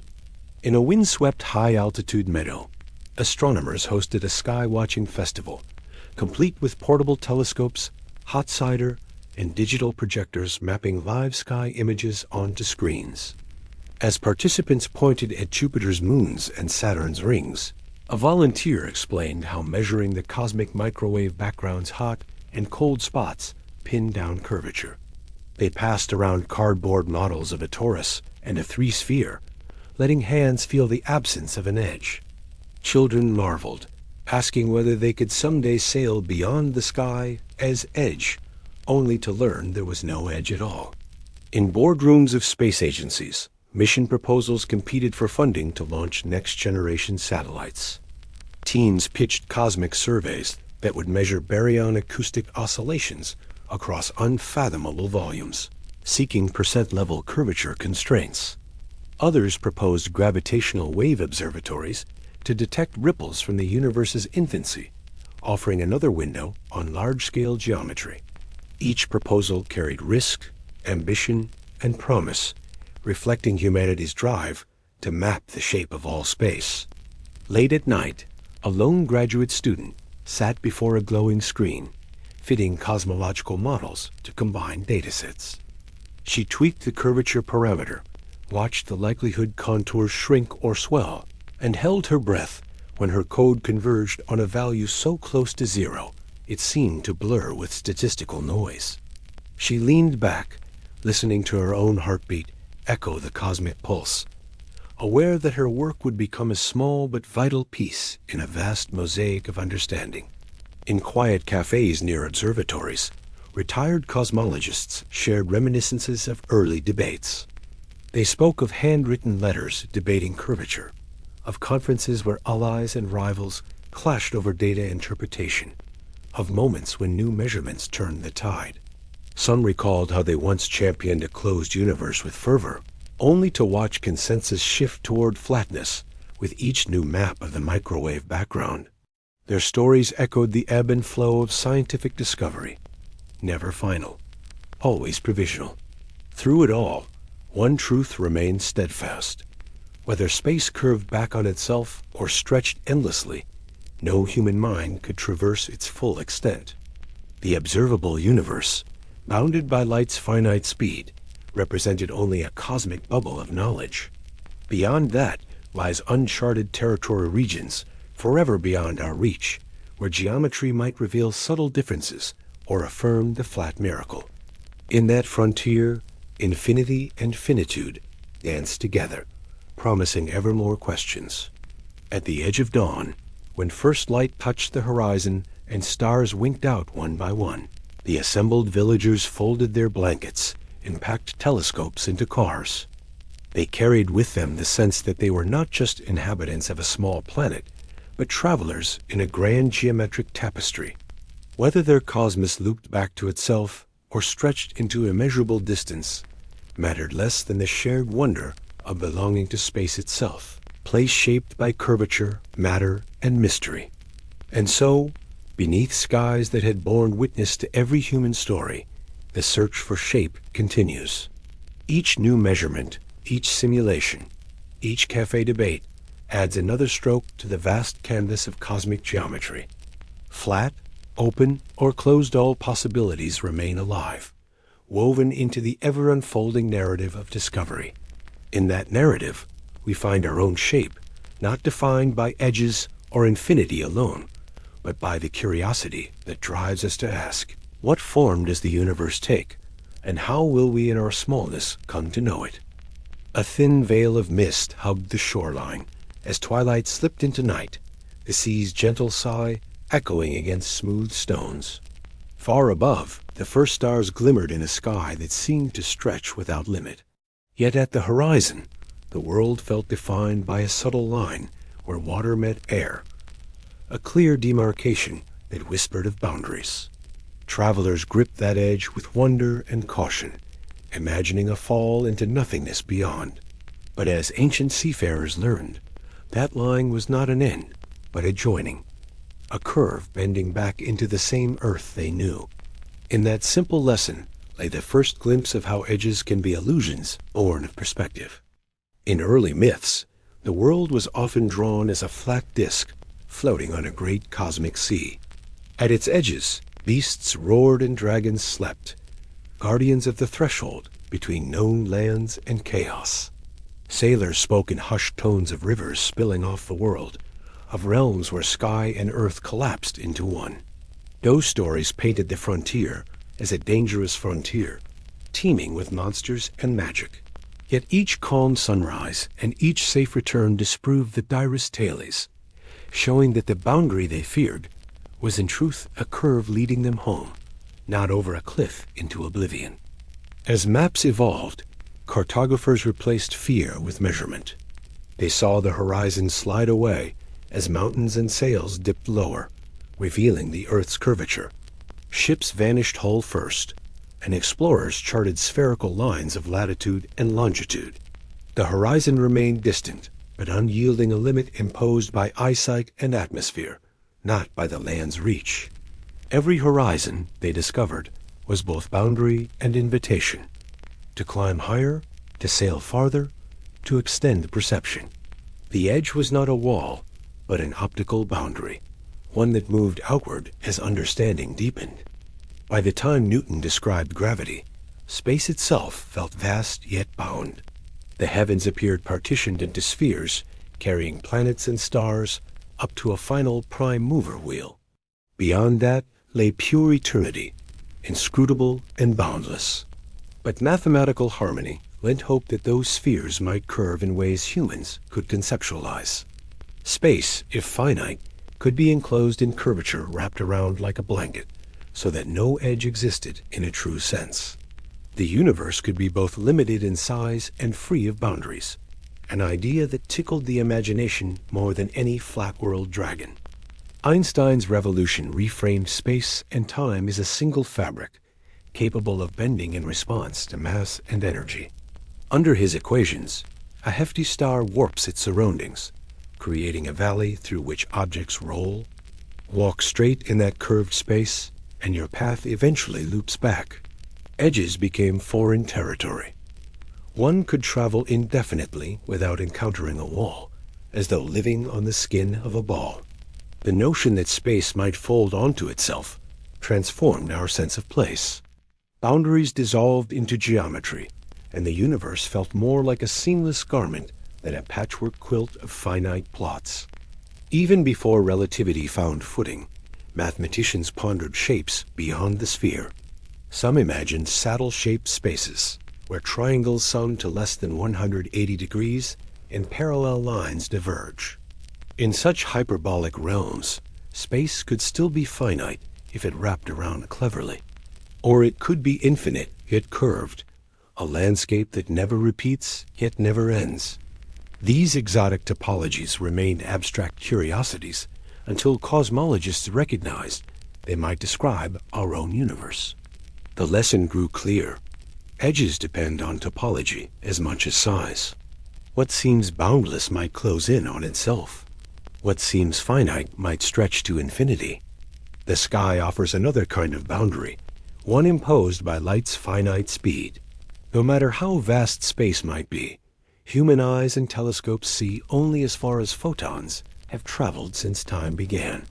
At a given moment, that limit defines a cosmic sphere around us, a horizon marking the edge of the observable universe. Beyond it lies physical reality, but it lies unseen, hidden by the backward flow of time. The universe outside that bubble might mirror what we know or differ wildly, but all of it remains forever beyond our experiential edge. In the 20th century, Hubble measured galactic redshifts and proved the cosmos is expanding. That expansion carries distant galaxies beyond our observational reach. Their light, stretched to longer wavelengths, eventually fades below detection. As the universe accelerates under dark energy's influence, more regions recede past a new horizon, locked away in permanent invisibility. Each year trims our window on distant realms. The edge defined by viewable sky becomes ever smaller in relative terms, a moving frontier sculpted by cosmic dynamics rather than geography. The cosmic microwave background adds another layer to this layered illusion. That faint glow marks the surface where matter and radiation last interacted. About 380,000 years after the Big Bang, it appears as a spherical shell around us, bright at radio frequencies. Yet that surface isn't a wall. It's the distance at which the universe turned transparent. Beyond it, plasma swallowed photons, and no light persists. The boundary revealed by microwaves is not an edge of space, but a milestone in cosmic history, a veil through which we cannot see further with light. Topology returns when subtle patterns in the cosmic background are examined for repeated circles or matched patches of sky. If the universe wraps on itself, the same region of space might lie in multiple directions, creating ghost images in the microwave map. Researchers search for these telltale repeats, hoping to reveal whether space is a multi-faced polyhedron or a simple three-torus. Should they find matching circles, the cosmic edge would shrink dramatically. The universe's size would be just a few times larger than our observable bubble, yet with no boundary at all. On the theoretical front, the no-boundary proposal by Hawking and Hartle cast the universe's origin as a smooth cap in imaginary time. In that picture, time behaves like another spatial dimension near the Big Bang, rounding off the singularity. There is no initial edge in time, and likewise no spatial boundary in early epochs. Just as one cannot find a northernmost point on a globe, one cannot find a when before the cosmos or a where beyond its fabric. Edges evaporate into geometry and clever mathematics, offering a universe self-contained yet seamless. In string theory and higher dimensional models, space may contain hidden dimensions curled up at microscopic scales. Those tiny loops create pockets of space impermeable to macroscopic particles, shaping physics without presenting any discernible boundary in our three dimensions. The presence of extra dimensions shows that what feels infinite or edge-bound at one scale can mask complex structure at another. Edges are scale-dependent illusions. From afar, the universe appears smooth and continuous. Up close, it might fracture into curled rings and sheets. Wormholes and multiverse theories further challenge the notion of edges. A wormhole might connect two distant regions of our cosmos, or even two separate universes, rendering any boundary passable by the right path. A multiverse might consist of countless bubble universes budding off from inflation, each possessing its own curvature and size. What seems like an edge in one bubble may lead into another realm. The multiverse paints space as a foam of domains, each finite or infinite in its own right, none offering a hard limit to imagination. Inside a black hole, general relativity describes a point of no return, the event horizon. Cross that threshold, and all paths lead to a central singularity, a region where known physics collapses. Yet that horizon is not an edge of space itself, but a one-way membrane defined by light cones. Inside, space and time swap roles. The horizon dissolves into the geometry of spacetime. The edge felt by an outside observer becomes an illusion, a property of causal structure rather than spatial limits. Even on Earth, borders are social constructs, drawn on maps and reinforced by fences. Yet rivers change course, treaties shift, and lines blur. In winter, a frozen lake erases the shoreline. In spring, floods redraw it. The boundary between land and water dances with seasons and tides. A frontier made of dynamic processes is no firm wall, but a fluid zone. This earthly lesson echoes in cosmology. Cosmic edges depend on evolving processes, expansion, radiation, curvature, not on static walls. In human perception, edges exist in the mind's eye, set by contrast and focus. Look at a wood grain. The line between light and shadow defines a boundary, though no actual break exists. Vision imposes edges by detecting changes, shaping shapes that the brain then interprets. Our senses carve continuity into discrete objects. The universe might be similarly partitioned by how we measure and observe it, with horizons and boundaries emerging in measurements rather than in reality itself. Astronomers use redshift surveys to map cosmic structure, seeing filaments and voids. These maps reveal apparent boundaries. Walls of galaxies delineate the edges of local superclusters. Yet deeper surveys push those walls farther out, showing that the so-called local sheet is but one feature in a vast web. What once seemed an edge to the local neighborhood becomes the interior of a larger structure. The cosmic boundary recedes with every new survey, reminding us that edges shrink under scrutiny. At the frontiers of observational cosmology, radio arrays and infrared telescopes peer through dust and gas to reveal hidden galaxies. Each new instrument pushes back the murk that creates apparent edges in optical surveys. Where dusty star-forming regions once blocked views, new wavelengths reveal clusters peeking through. The illusion of edges born of opacity dissolves when our senses extend. Universe's walls can be transparent when seen in the right light. Human history has always pushed limits, from the edge of inhabited lands to the edge of knowledge. As instruments sharpen and theories refine, every perceived boundary in science yields to deeper understanding.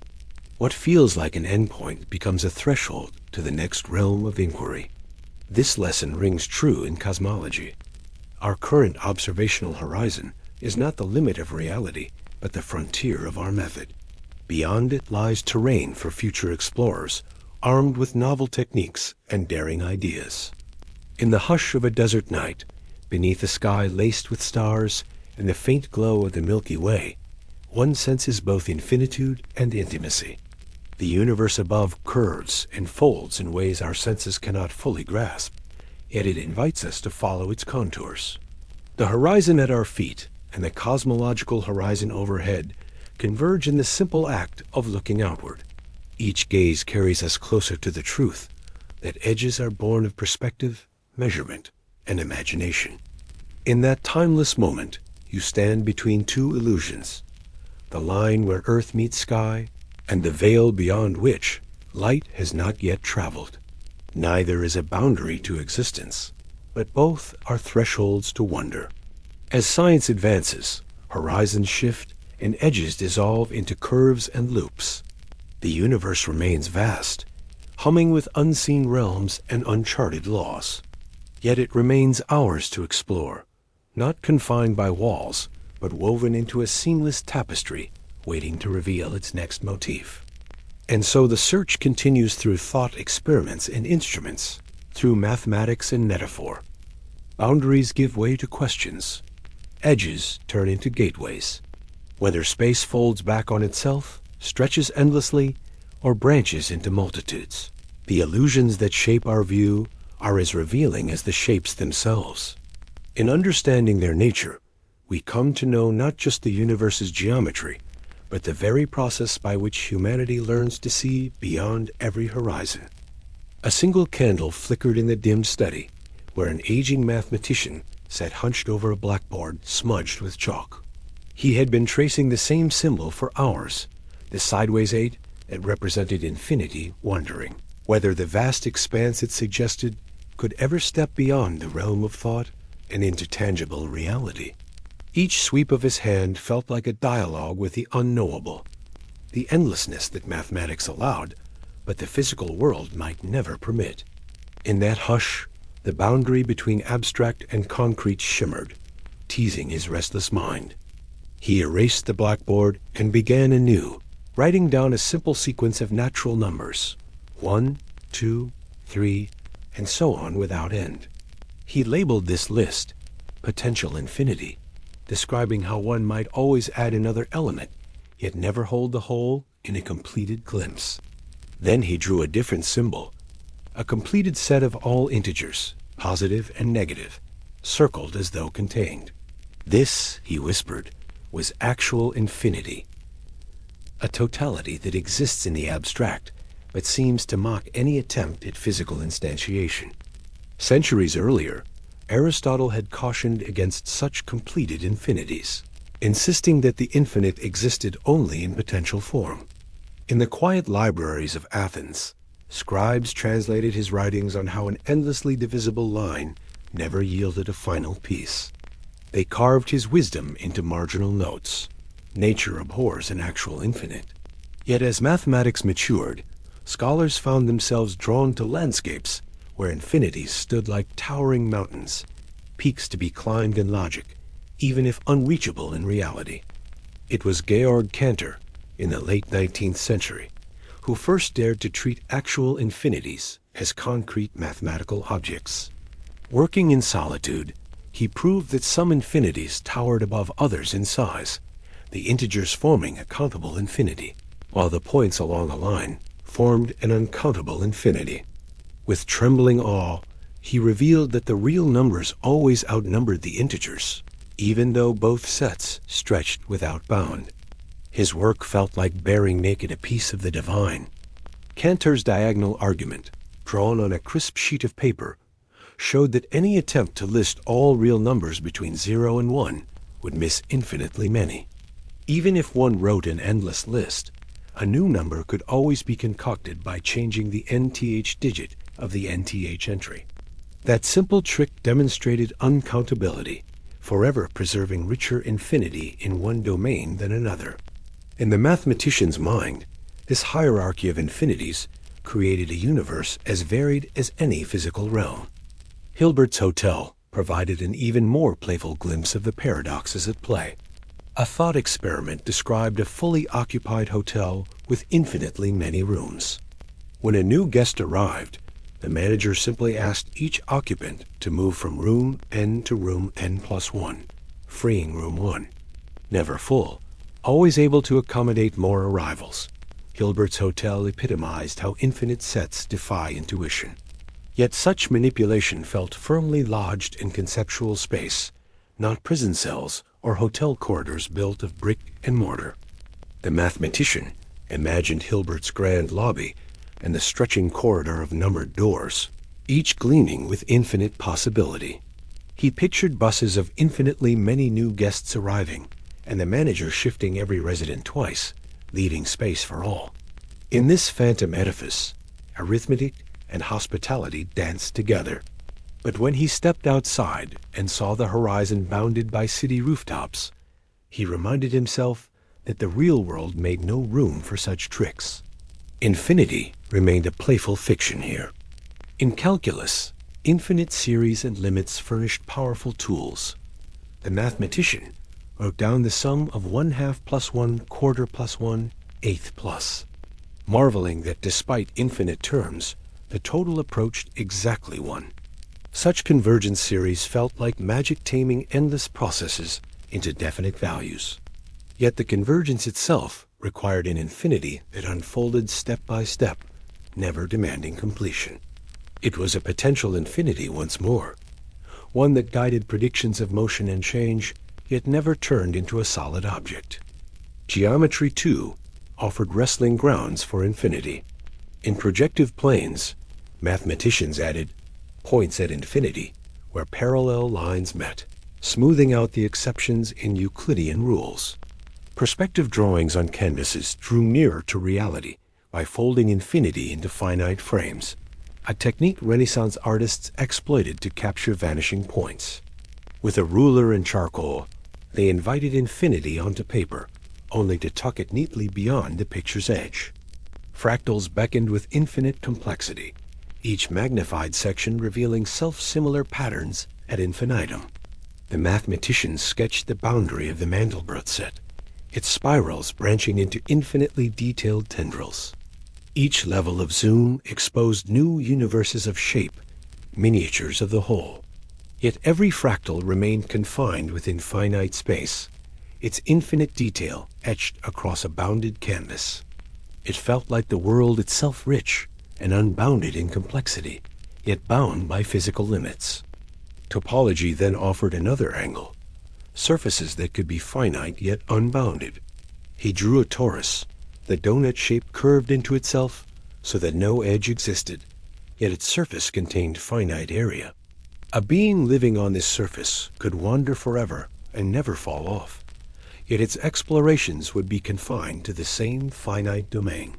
Such topologies teased at how the universe might hide its edges in geometry, a cosmic trick of perspective rather than a physical barrier.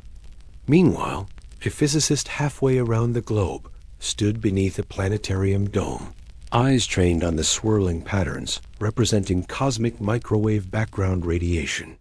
To him, infinity was not an abstract variable, but a question of space and time's physical extent. He spoke of horizons imposed by light's finite speed. No matter how vast the cosmos, observers see only a bubble of radius determined by the universe's age.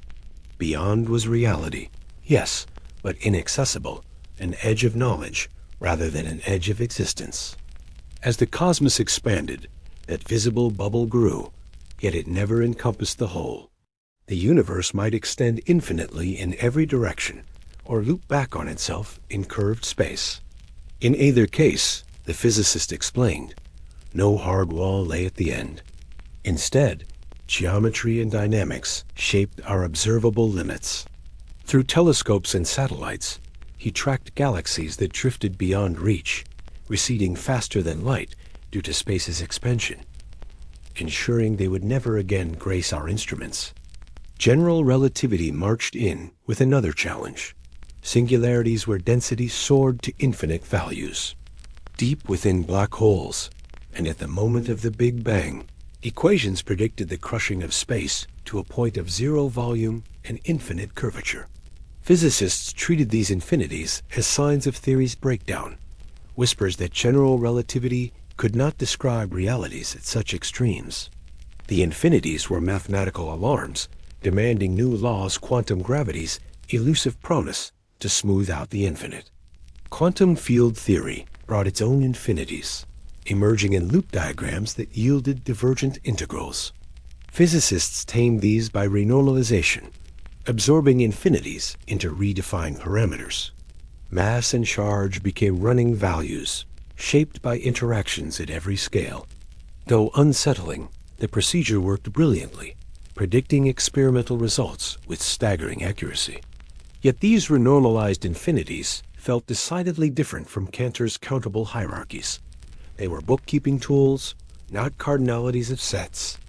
In black hole thermodynamics, another infinity lurked. The entropy of a black hole scales with its surface area, suggesting vast information content. Yet quantum gravity hints at discrete quantum states on the horizon, limiting the infinity to a finite number of microstates. In string theory and loop quantum gravity, space itself becomes quantized, slicing the continuum into units no smaller than the Planck length. Infinity retreats again, replaced by a lattice of space and time quanta. Time invited the same questions. Was time itself infinite into the past, or did it begin in a singular moment? Could it stretch unending into the future, or cycle through bounces? Philosophers debated whether an actual infinite sequence of past events could exist, echoing ancient paradoxes of what happened before the first moment. Mathematics allowed transfinite ordinals marching backward without end, but physical reality offered only a cosmic beginning or a path yet unwritten.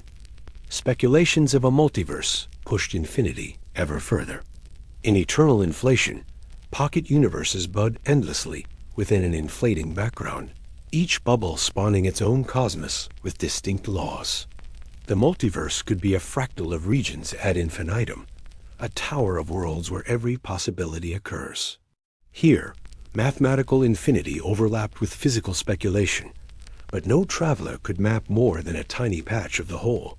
The multiverse lay like a tapestry, woven beyond any single loom. Philosophers stepped in to remind scientists of the difference between models and reality. Infinity in math was a concept of thought, a symbol capturing patterns beyond the finite. In physics, infinities often signaled the limit of a theory's applicability, inviting extension rather than literal acceptance. To treat mathematical infinities as physical was to invite paradox and confusion. Infinity in math served our calculations. In nature, it remained a horizon for future exploration. Even the divine had its infinities. Theologians spoke of God's infinite essence, a boundless existence not subject to spatial or temporal limits. They distinguished between God's unlimited nature and creation's finite scope. The created cosmos might be eternal or have a beginning, yet the divine infinity remained undiminished. This distinction paralleled the mathematical versus physical divide, one realm of pure thought, the other of contingent manifestation. In daily life, infinity often translates into practicality, an unbounded resource, or an interminable queue. Yet every phone battery runs out. Every highway ends at an exit ramp. Human constructs, like maps and territories, impose edges that mathematics blurs. Limits define our tools. Rulers measure only up to marked numbers. Calculators only handle digits within memory. In practice, infinity amounts to an approximation that gets used when numbers grow large, but never reach beyond device constraints. When engineers design bridges, they factor in infinite forces through finite models, ensuring safety margins without demanding unbounded strength. When economists model growth, they rely on exponential functions that can in principle diverge, yet always remain bounded by real-world limits of resources. In technology, infinity offers a convenient shorthand for very large compared to this scale, not a literal endlessness. Back in the mathematician's study, he rose and traced Cantor's symbol once more, feeling the weight of centuries of thought behind that simple sign. He recognized that mathematical infinity opened doors to ideas richer than any finite collection, yet it could never be invoked as a physical substance. Infinity belonged to logic's realm, a territory where functions and sets roamed without boundaries, even if palpable existence refused them entry. Across town, the physicist closed his telescope dome as dawn crept over the horizon. His instruments had glimpsed galaxies receding into darkness, evidence of space stretching beyond any comfortable limit. Yet no wall of empty nothingness marked the boundary. Only receding light testified that regions lay forever beyond reach. The universe's edge was one of perception, not of substance, an ever-shifting horizon born of time, distance, and the speed of light. In the interplay of these two minds, one wielding chalk and the other a telescope, there lay a unity of purpose, to understand the infinite in both thought and world. Each infinity confronted them as a different chapter in nature's story, one of pure abstraction, the other of empirical limits. Mathematics provided infinite canvases on which to sketch possibilities. Physics offered the finite materials with which to construct reality's tapestry. And so the journey continued, guided by paradox and promise. Infinity in mathematics remained a vital concept, fueling discoveries and deepening understanding of structures both simple and complex. Infinity in reality remained a horizon to approach, but never cross impossible to embody, yet essential to explore. In the space between these infinities lay the fertile ground where human curiosity danced, ever reaching beyond each boundary to glimpse the next horizon of wonder. A pale light washed across an empty desert plain as the first whispers of dawn slid beneath the horizon. A lone figure stood on a sandstone outcropping, cupped coffee in hand, eyes tracing the pale curve where desert met sky. In the silence before sunrise, the vastness of the world felt absolute, as though nothing lay beyond the rim of earth and air. Yet in that hush, a deeper question stirred. What if the boundary of this universe, too, was only a flicker of perception? What if beyond every edge we imagine lay other realms, bound by their own skies and governed by unfamiliar laws? That idea first emerged from the equations of cosmic inflation. In the early 1980s, Alan Guth proposed that the newborn universe had undergone an explosive growth spurt, a fleeting moment when space itself ballooned at unimaginable speed. Soon after, Andre Linde refined the concept into eternal inflation, suggesting that while our own patch of cosmos settled into steady expansion, other regions continued to inflate, birthing an endless froth of bubble universes. Each bubble cooled and crystallized with its own properties, some hospitable to galaxies and life, others barren or too hostile for structure. Our horizon, once thought the limit of reality, dissolved into one among uncounted bubbles floating in a grand cosmic foam. In some of those other universes, the laws of physics could differ in subtle ways. A shift in the electron's charge, a variation in the strong nuclear force, a twist in the fine structure constant. In others, the differences could be dramatic. No atoms at all, only strips of quantum fields too ephemeral for stable matter.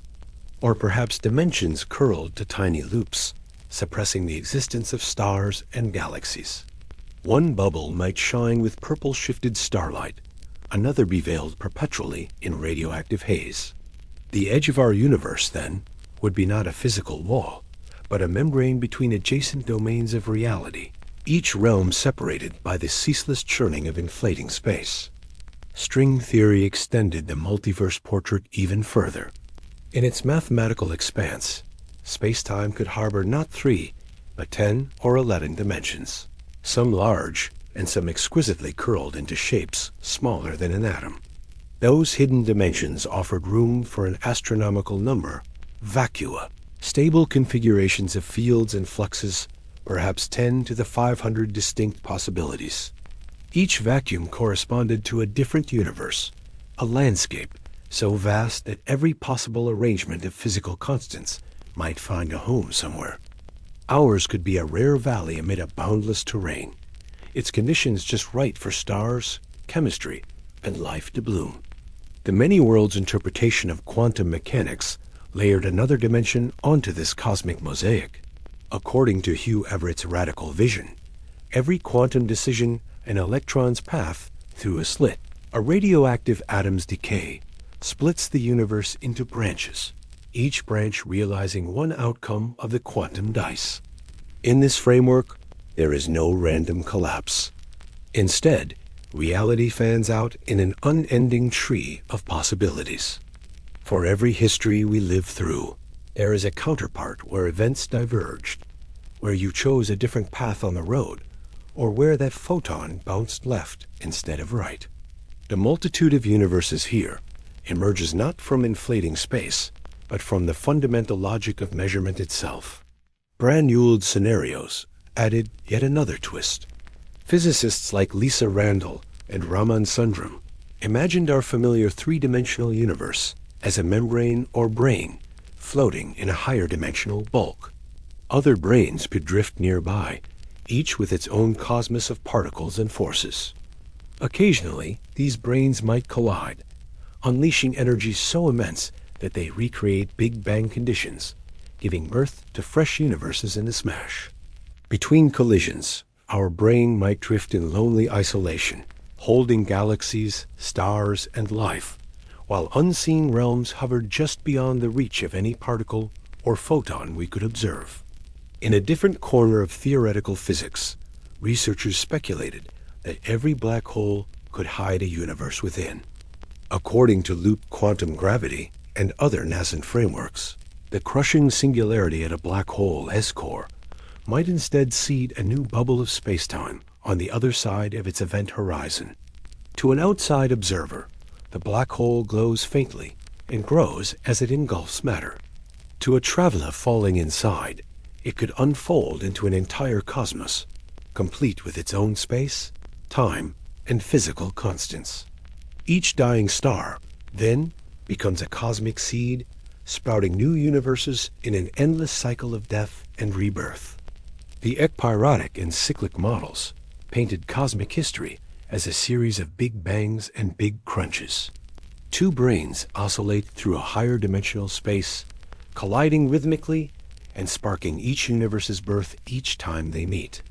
Between collisions, expansion cools and stretches the universe. Then contraction takes over, drawing everything inward until the next smash. In this view, infinity lies not in continuous expansion, but in the unending repetition of births, a library of universes, each turning a new page in an eternal story. Within these vast proposals, the notion of an edge transforms. No longer is the cosmological horizon a sphere, beyond which light has not yet reached us, the final boundary. That horizon becomes a gateway to other bubbles, a seeing where inflation continues or where quantum branches diverge. The physical wall of space-time dissolves into a tapestry of domains stitched together by the mathematics of fields, membranes, and potential landscapes. The question shifts, not what lies beyond, but how do adjacent regions connect, if at all? For the human imagination, these multiverse visions carry both exhilaration and disquiet. On one hand, they promise that every question answered births new realms of inquiry, that every physical law could be one flavor among many. In an infinite multiverse, every possibility finds realization somewhere, an idea that grants hope to the skeptical heart and magnifies wonder in the joyful mind. Yet for those who seek uniqueness, the thought that our universe might be one of countless siblings can feel like a gentle unraveling of specialness, a reminder that individuality arises in a sea of repetition. Philosophers have asked whether these theories lie within the realm of science or drift into metaphysics. Can we ever test the existence of other universes beyond our horizon? Some believe that subtle imprints bruises in the cosmic microwave background where two bubble universes grazed could reveal their presence. Others pin hopes on high-energy collisions in particle accelerators, searching for signs of extra dimensions or miniature black holes that might betray an unseen bulk. Yet so far, no definitive evidence has surfaced. The multiverse remains tantalizingly out of reach, both too vast for direct observation and too fundamental to ignore. Laboratories and observatories around the world have assembled enormous projects to probe the multiverse's shadows. Satellite missions monitor the cosmic background for anomalous rings or cold spots that might betray a past brain collision. Gravitational wave detectors search for exotic signatures from adjacent domains. Quantum experiments push the boundaries of Bell tests and quantum superpositions, trying to catch a glimpse of many worlds in action. Meanwhile, supercomputers crunch through the landscape of string vacua, mapping possible universes and simulating their physics. Each approach stretches our ingenuity to confront the most profound what-if outside any direct horizon. Artists and writers, too, have been captivated. Novels imagine inter-universal travel, where voyagers slip through thin spots in space-time to find parallel Earths. Films depict divergent histories playing out side by side, a hero glimpsing dozens of alternate lives. Paintings swirl with glowing membranes and branching pathways, visual metaphors for cosmic proliferation. In music, composers overlay themes in shifting keys, echoing the multiverse's harmonies and dissonances. The multiverse, once confined to equations and professors' blackboards, has migrated into the broader canvas of culture. Religions and spiritual traditions have found echoes here, drawing from notions of infinite creation. Some frame the multiverse as a playground for divine creativity, each universe a unique expression of cosmic imagination. Others dwell on the moral implications. If infinite Earths host infinite copies of ourselves, what becomes of free will and moral responsibility? Still others see a mirror for the soul's vastness, an infinite backdrop against which each life shines as a singular spark amid uncounted embers. Within all these visions, one truth endures. Our own universe remains the only one we directly inhabit, bounded by the finite speed of light and shaped by its own cosmic history. Yet whether space ends in a bubble wall, curves back into itself, or fans outward into infinity, that boundary sits within a larger framework of possibilities. The multiverse beckons with grand vistas that dwarf galaxies and even clusters. It invites us to extend our sense of place, to envision realms where different laws shape reality in ways we can barely anticipate. For the scientist, the multiverse is a frontier of hypothesis and rigorous prediction, a realm to be probed by theory and experiment alike. For the philosopher, it is a challenge to meaning and value, a prompt to consider whether our decisions resonate uniquely or merely join an echo chamber of infinite branches. For the dreamer, it is the ultimate canvas, a boundless stage for stories yet unwritten, characters yet unimagined. And for the child gazing at stars, it is comfort and wonder, the promise that out there, somewhere, magic still lingers no matter how far we travel. As sunlight finally crowned the sandstone, the lone observer on the outcrop sipped the last of the coffee, feeling a gentle shiver of awe. The horizon faded beneath a wide dome of day, but the thought of countless unseen realms remained vivid. No wall of stone or sky would ever confine exploration. Beyond every edge lay another layer of puzzles, universes nested within the vastness like boxes within boxes. In that realization, the cosmos felt less like a finite plot to be surveyed than like a grand festival of creation, each universe a guest at an eternal banquet of possibility. And so, with the desert wind stirring at his back, he turned and climbed down from the rock, carrying a fresh question in his heart. What wonders might bloom in the spaces beyond our own? Which laws would shape their skies? And might they ponder the same question in silent wonder? Our universe, he thought, is but one verse in a poem long as time itself, and the multiverse opens the next stanza rich with echoing refrains, boundless variations, and the promise that every ending ushers in a new beginning. In that endless lyric, edges yield to horizons, and the cosmos extends ever onward into realms we have yet to dream. A hush settled over the highland meadow as the last glow of sunset slipped beneath the distant ridge. Crickets began their evening serenade, and the first tremors of starlight emerged in the deepening blue above. You stood on dew-kissed grass, the air cool against your skin, and felt the horizon's soft curve pressing at the edge of perception.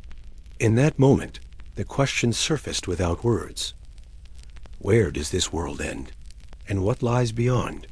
The simple line between earth and sky revealed itself as not a wall, but an invitation to explore, to question, and to live with the mystery that defines every horizon. From the earliest clay tablets to modern data charts, humanity's path has been marked by attempts to map infinity and locate edges. Ancient dreamers saw a vaulted dome holding back chaos, while medieval monks debated whether the universe itself shared in divine boundlessness. Explorers fitted wood and brass to naked eyes, bringing distant shores and starry patterns into sharper focus.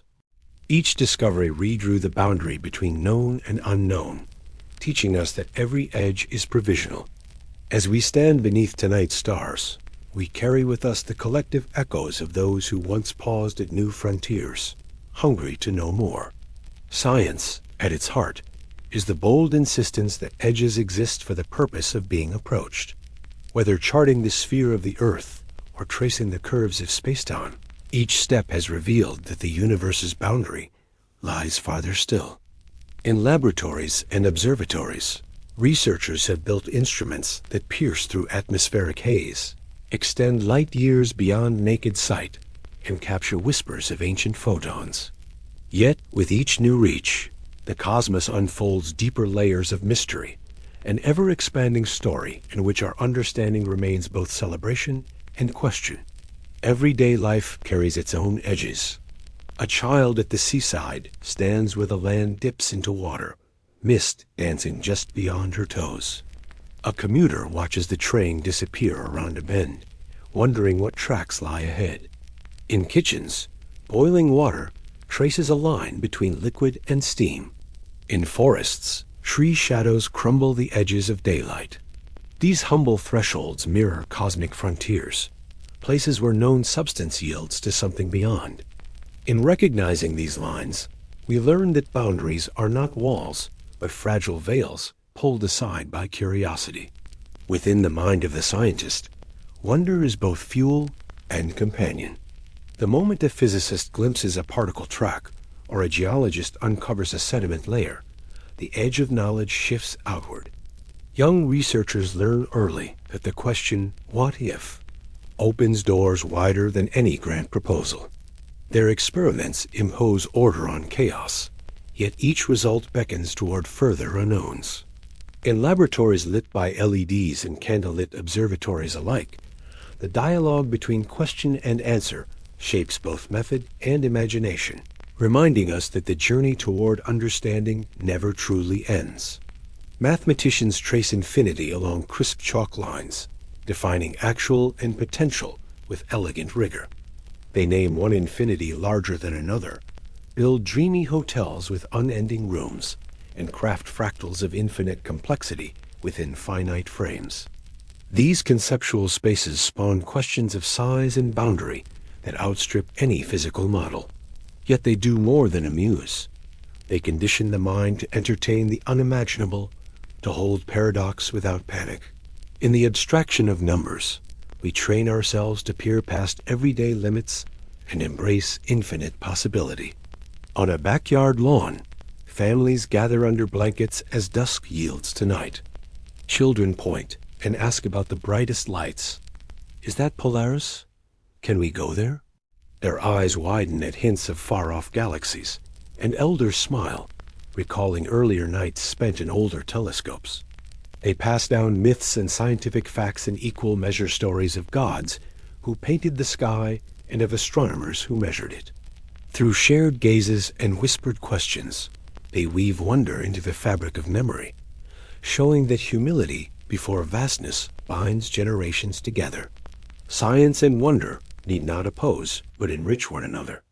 When the first telescope revealed the moon's craters, it shattered perfect sphere myths, but deepened awe at our satellite's sculpted face. When radio receivers detected cosmic background glow, they erased the notion of a static, finite dome and opened a window onto the universe's fiery dawn. Each time mysteries dissolved, new marvels emerged. The darkness between stars became pregnant with history.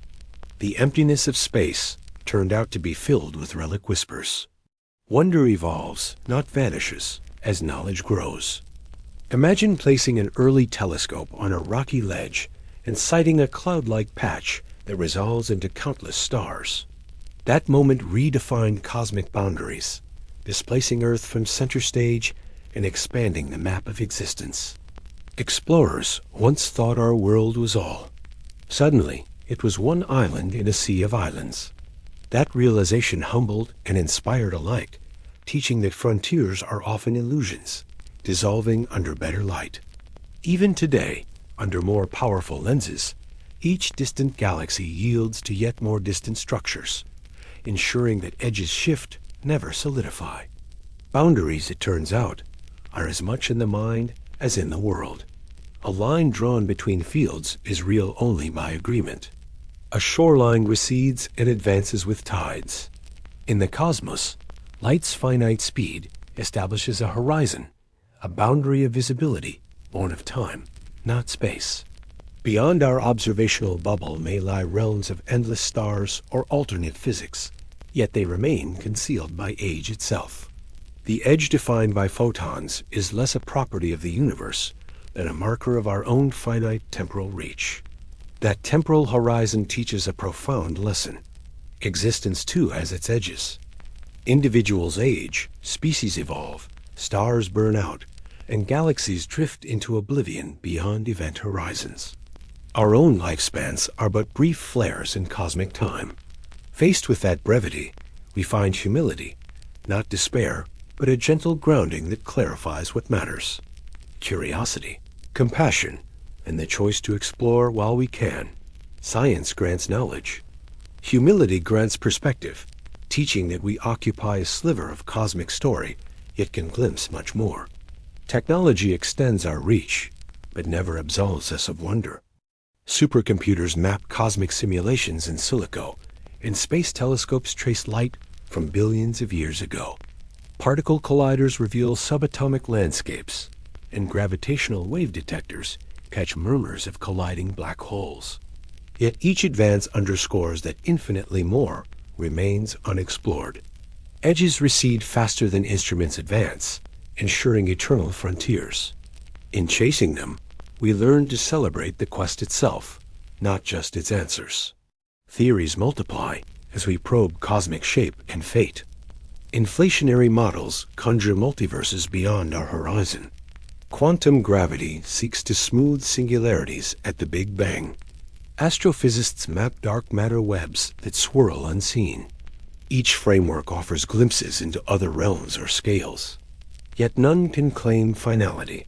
Each invites new questions. In Living with Unknown, we embrace provisional truths models reliable within limits, but always subject to deeper insight. That stance, rigorous yet tentative, is the scientific soul. Edges shift not only in physics, but in mathematics.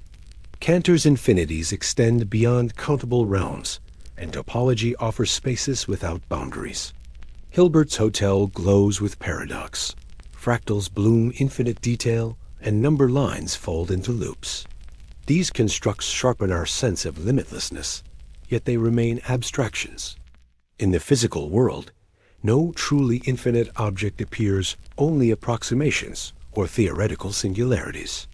Still, mathematics primes us to recognize that reality may be subtler than senses allow, a lesson in both wonder and restraint. Cultural myths echo these themes. Myths of flat worlds braced on animals' backs warn against overconfidence. Tales of sky bridges beckon beyond mortal reach. Legends of world-ending floods signal limits and renewal. Through rites and stories, societies have long grappled with edges, whether geographic, cosmic, or moral. In those myths lie primal humilities. Life persists within bounds, and yet stretches imagination toward the sacred unknown. Science inherits that tradition, trading dragons for data, but preserving wonder. In the hush before dawn, you might pause at a city's edge and watch streetlights flicker, street merging with fields or forest. That meeting place of steel and grass, of light and darkness, feels special a threshold where one world yields to another. In that moment, you carry the same impulse that drew early sky watchers to temple roofs and medieval monks to cloistered windows. You become both knower and wanderer, aware that the known always borders on mystery. Living with the unknown shapes our daily choices. Farmers follow weather's edge between rain and sun. Sailors navigate fog-bound horizons. Artists sketch the boundary between color and void.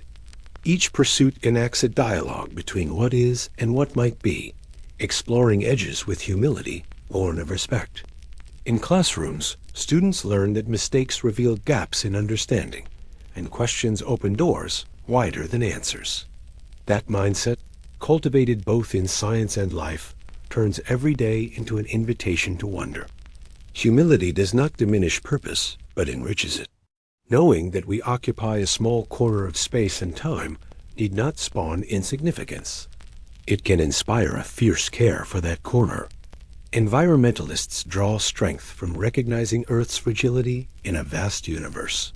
Humanitarians find kinship in global perspective. Scientists keep chasing frontiers, not to conquer, but to comprehend. That blend of awe and empathy, forged at the interface of knowledge and mystery, guides our best work. As light spreads across the eastern sky, you might recall how each edge you've crossed changed you. The first steps beyond childhood home, the first starlit sky far from city glare, the first glimpse of Earth from a plain window all reshape identity.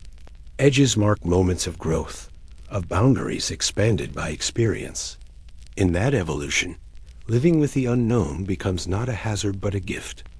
Every discovery enlarges the self. This journey toward infinity and edges continues through every telescope, every equation, every impassioned debate. It carries across cultures, uniting curiosity with humility, science with imagination. We glimpse cosmic dawns in microwave glow, chart dark matter in galactic flows, and wonder whether space loops back or fans outward without end. In each stride, we learn to accept provisional answers and cherish questions. And so, as dawn dissolves the night's shimmer, you step away from the meadow, carrying with you the quiet echo of stars beyond count, of horizons that promise worlds just out of sight. You know that the edges you perceive, geographic, scientific, personal, are not walls but thresholds, inviting you onward. Science offers maps marked with "Here be wonders," and humility reminds you that those wonders exceed any label. Living with the unknown becomes your truest compass, guiding you toward fresh horizons of thought and heart, forever shaped by the dance between what we know and what remains to be discovered.